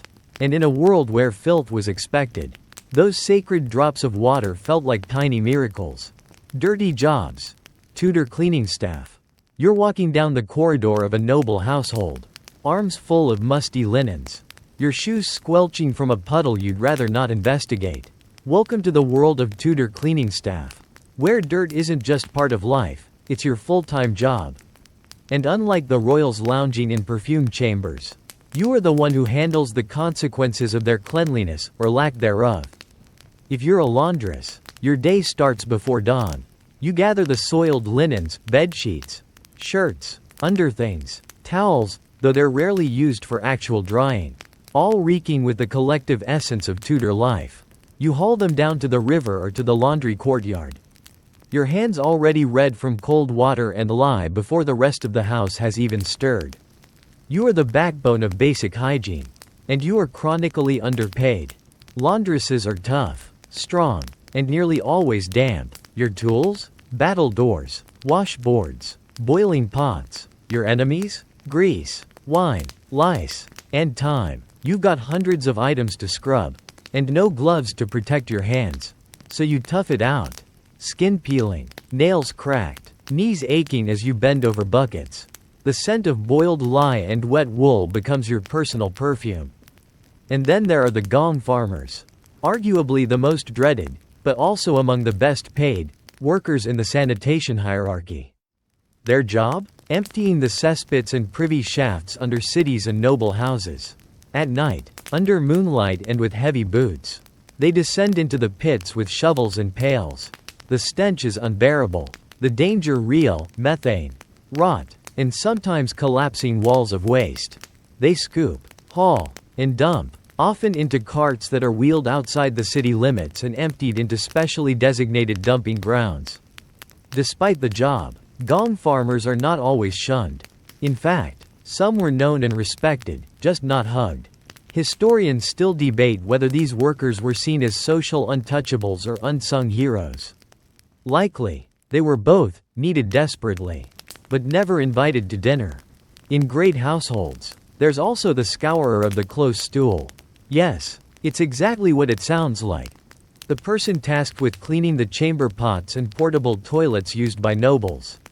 The position is often given to someone trustworthy, especially in royal households. Why? Because those pots carry more than waste, they carry political significance. If you clean for the king, you're close to power, however unglamorous that route might be. Some cleaning roles are quieter. The chambermaid, for instance, is responsible for keeping bedchambers tidy, changing linens, dusting rush-covered floors, airing garments, and making sure no rodent decides to nap in the feather mattresses. She deals with lice, spilled wine, damp bedclothes, and the mysterious stains that everyone pretends not to notice. The rush strewer is another curious position. In a time before carpets, floors were covered with rushes, long grasses, often mixed with fragrant herbs, meant to insulate and disguise the filth beneath. But rushes rot. They attract bugs. They start to smell. So someone is in charge of replacing them. Not sweeping, just layering fresh over old. Like compost in slow motion. You might also meet the body washer, responsible for tending to the sick and dead. They clean wounds with vinegar and rags, wash corpses with lavender water, and prepare bodies for burial. It's thankless work, often done by women, and always accompanied by quiet prayers and occasional retching. Cleaning tools in this world are basic. Brooms made of twigs, cloths reused until they vanish, water fetched by the bucket, soap that bites back, but the system works, sort of, because the cleaning staff do more than just scrub. They contain the chaos of a world teetering constantly on the edge of decay. You pass a boy scrubbing a flagstone floor with a chunk of sandstone and a bored expression. His hands are raw, his tunic soaked. He's probably the son of a scullery maid, doing his part before being sent out to fetch firewood or chase chickens from the garden. And yet, there's a certain dignity in this grime. Among the cleaning staff, there's camaraderie. You share herbal remedies for burns. You laugh at the nobleman who confused his chamber pot with a foot bath. You develop techniques for removing sweat from velvet without staining it, or at least making it smell less like a battlefield. Some households value cleanliness more than others. In especially modern homes, you might see rotating duties, weekly linen changes, and even designated rat catchers. Other houses? Not so much. You once heard of a lord who insisted his sheets be aired only once a season, until his guests began fainting. Still, Tudor cleaning isn't about perfection. It's about managing filth, not erasing it, making things tolerable. preventing outright rebellion from the servants, or a full-fledged plague. And through it all, the cleaning staff remain mostly invisible. Their work happens early, or late, or while everyone else is pretending it doesn't need doing. But without them, the house collapses, the court stinks, the king sits in his own filth. So next time you pass the laundress wringing out a yellowed shirt, or the boy scrubbing the privy seat with a desperate air, nod in respect. They are the unsung janitors of history. The quiet force that kept Tudor England from becoming one giant, lice-infested compost heap. Because in this world, where perfume masks ulcers and linen replaces showers, the real hygiene heroes are the ones with soap burns on their knuckles and stories in their stains. Seasonal stink and summer despair. It's summer now, properly. Brutally summer. The kind of Tudor summer where the air stands still and the smells don't move. They thicken. You step outside and the first thing you notice isn't the sunshine, it's the stench. A slow-roasted blend of human sweat, livestock leavings, rotting fish, and something suspiciously meaty near the butcher's cart that hasn't quite made peace with death yet.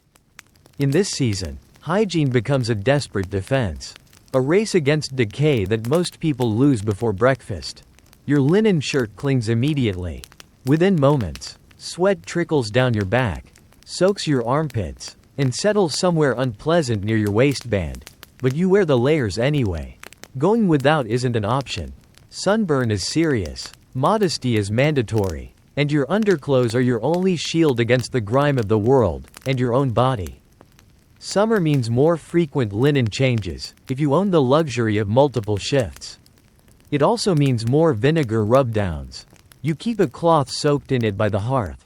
Not because it's refreshing, but because vinegar kills smells and, supposedly, spirits. At least one of those is true. And still, it's never enough. By mid-morning, the air inside your home feels like soup. You open a shutter only to let in flies. You close it, and the scent of yesterday's stew reheating on the walls returns. You lose either way. You try to escape outside. It's worse. The streets in summer become a grand parade of decomposition. Butchers' stalls drip. Fishmongers fan their catch with desperate speed. Gutters overflow with kitchen waste. Dead cats. And what might be a boot. You step over it. You stop wondering. The heat lifts every trapped scent and delivers it to your nose like a banquet of regret. People sweat. A lot. Nobles pretend not to. But they do. Their gowns darken at the seams. Their doublets stiffen. Their perfumes, once pleasant, become clouds of sour sweetness, rosewater curdled by heat. And let's talk about insects. Lice are constant. Fleas are loyal. But in summer? Flies. Everywhere. They crawl into everything. Your stew. Your chamber pot. Your face. You wave them away and they come back twice as determined. You've seen children with sores on their legs from repeated bites. You rub a mixture of vinegar and mint on your skin, hoping to confuse the pests into biting someone richer. Some households hang herb bundles, mint, lavender, rosemary, in doorways and windows, believing they repel the stink. Others burn resin or dried dung in the hearth to purify the air. Does it work? You convince yourself it does. Because breathing is important and so is denial. Meat spoils faster, so cooking becomes frantic. Boil it, salt it, eat it, quickly. You've learned not to trust anything that isn't smoking hot or thoroughly dried. One misstep and you spend the night with your face in a bucket, praying for mercy and dry heaves. The chamber pots fill faster in the heat. Their contents ferment in ways you wish you didn't understand. You dump them in the usual place, street gutters or designated pits, but now the smell lingers. Heavy and accusatory. You dream of water, of long baths, of ice, but no such luxuries exist. A full body wash in summer is rare. Water must be carried, fire must be stoked, and heat upon heat feels more like punishment than refreshment. So you settle for wiping your face with a damp rag and pretending it helped. If you're wealthy, your servants air your linens daily. They sprinkle rose petals in your shoes. They wave fans woven from reeds and feathers. But even with all this effort, you still reek by noon. The truth is, no one escapes summer. Not the nobles, not the clergy, not the court jesters who bathe only when they fall in rivers. Your only solace? Everyone stinks. The playing field, at long last, is level. Your neighbors avoid eye contact. You walk with arms slightly raised, skirts lifted, tunics unbuttoned just a little more than usual. Decency surrenders to survival. Even the animals suffer. Horses sweat and snort in frustration. Dogs pant endlessly. Chickens refuse to move. You once saw a goat lie down in a puddle and refuse to leave for 3 hours. You consider joining it. Some people escape to the countryside. But even there, the smells follow: cow dung, stagnant ponds, and the sudden, uninvited presence of sweating shepherds. You try not to judge. You are one of them. After all, you take refuge in the church, hoping the cool stone will soothe. It does, until the packed pews begin to fill and the incense starts. A noblewoman in front of you shifts, and her perfume wafts back like wilting jasmine over boiled onions. You try not to breathe.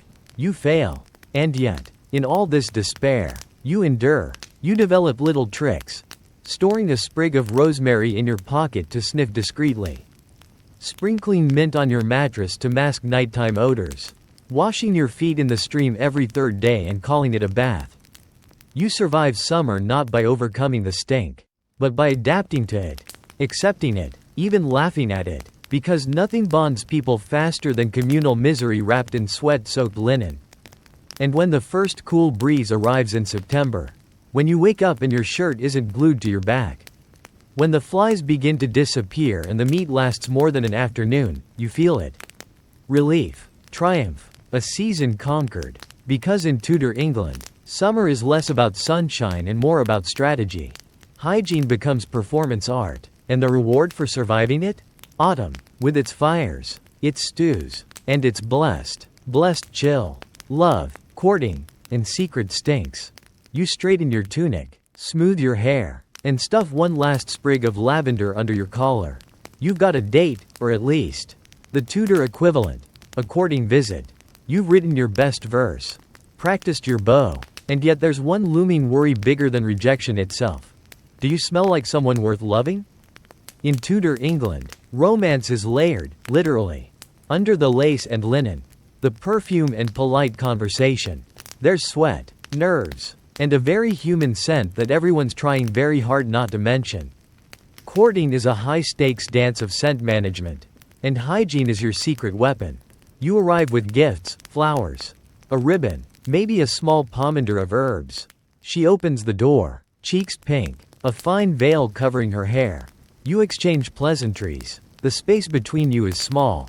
The smell test is immediate. People notice. They always do. Historians still argue whether Tudor courtship involved more sniffing than speaking. Some say yes. After all, in a world with no toothbrushes or deodorant, first impressions often entered through the nose. You compliment her gown. She subtly tucks a sachet of marjoram into her sleeve. You admire the rushes on her floor. She hopes you don't notice the dog sleeping in the corner. Flatulent and unashamed, the best courtiers at Elizabeth's court knew how to manage the unspoken rules of romantic hygiene. Clean linen, scented gloves, breath freshened with cloves or dried orange peel. A good perfume could hide a week's worth of missteps. A bad one could end an engagement. Queen Elizabeth herself favored rose water and musk, and her admirers followed suit. Nobles at court carried scented fans, waved not just for cool air but for sweet reprieve. Some even chewed fennel seeds or mint to avoid knocking each other out with a compliment. And what about kissing? Yes, it happened, but carefully, modestly, often with handkerchiefs held between lips. A practice that was as much about modesty as microbial safety, though no one knew the science yet. Just that some people's breath could fell a goose.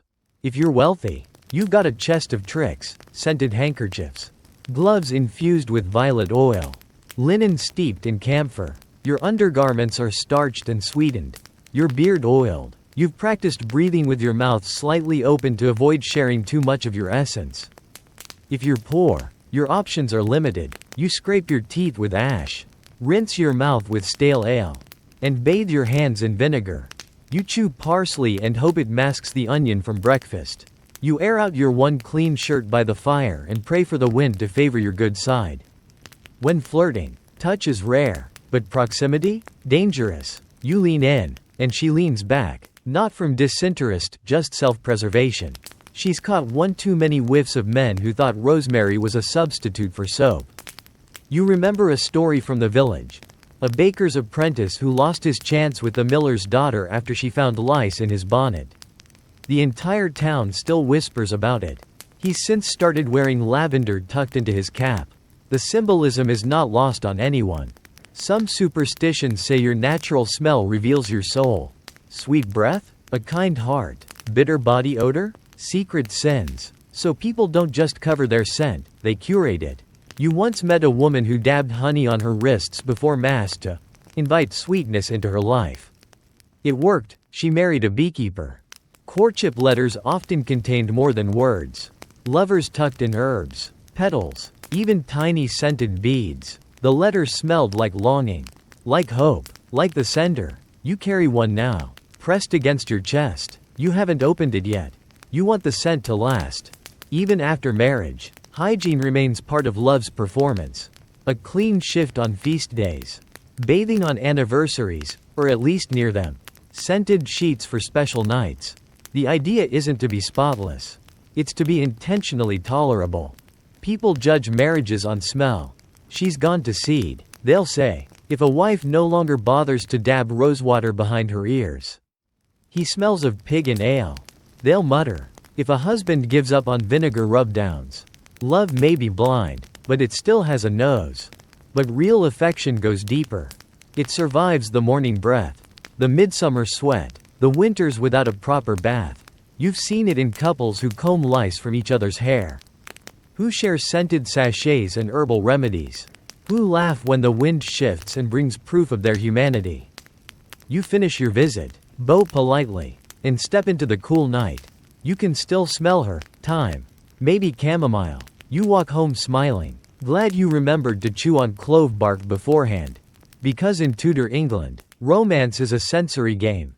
And the most successful lovers aren't the cleanest, they're the cleverest. They know how to mask a bad day, how to enhance a good one, and how to build intimacy from a sprig of mint and a well-timed compliment. And somewhere, beneath all the linen and lavender, two people recognize each other. Not by perfection, but by effort. Hygiene beliefs that aged poorly. You stare at the basin of water, cloudy with age and floating herbs, and realize, yet again, that Tudor hygiene is built on more than just custom. It's built on beliefs, some noble, some charming, and some truly bizarre. Tonight, we peel back the layers of myth and misunderstanding that shaped an entire era's approach to cleanliness and how many of those ideas have, quite frankly, aged like spoiled milk in a sunbeam. First, the big one. Bathing is dangerous. This idea, once gospel, claimed that immersing the body in hot water opened the pores and made people vulnerable to bad humors or illness. The result? Bathing fell out of fashion, not just with the poor, but the elite. Historians still argue whether fear of disease or religious austerity played a bigger role in this decline. But either way, the outcome was clear. Filth was safer than steam. You remember a tale of a London merchant who bathed 3 times in a fortnight. He was admired briefly, until he came down with a fever. The neighbors nodded. Told you so, they said. Too much washing weakens the blood. That merchant survived, but his reputation didn't. From then on, he was the wet one. Then there's the miasma theory, the belief that bad smells themselves cause disease.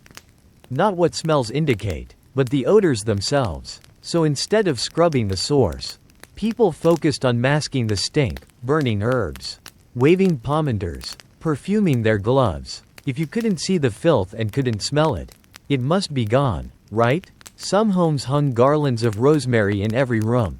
Not for decoration, but for disease prevention. Others carried oranges studded with cloves, swinging like fragrant weapons through the air. These weren't just accessories, they were armor. Tooth decay? That was believed to be caused by worms inside the tooth. Yes, actual tiny worms. People believed you could draw them out by burning henbane and inhaling the smoke while your head hung over a steaming cup. You tried it once. You only got a headache. And let's not forget the widespread belief that urine was sterile and cleansing. It was used to treat wounds, whiten teeth, and even wash clothes. Aged urine, in particular, was prized for its potency. If it turned a deep color and stank properly, it was ripe. You once watched a neighbor wash their child's face with it. You decided not to ask questions. Pregnant women were warned against bathing altogether.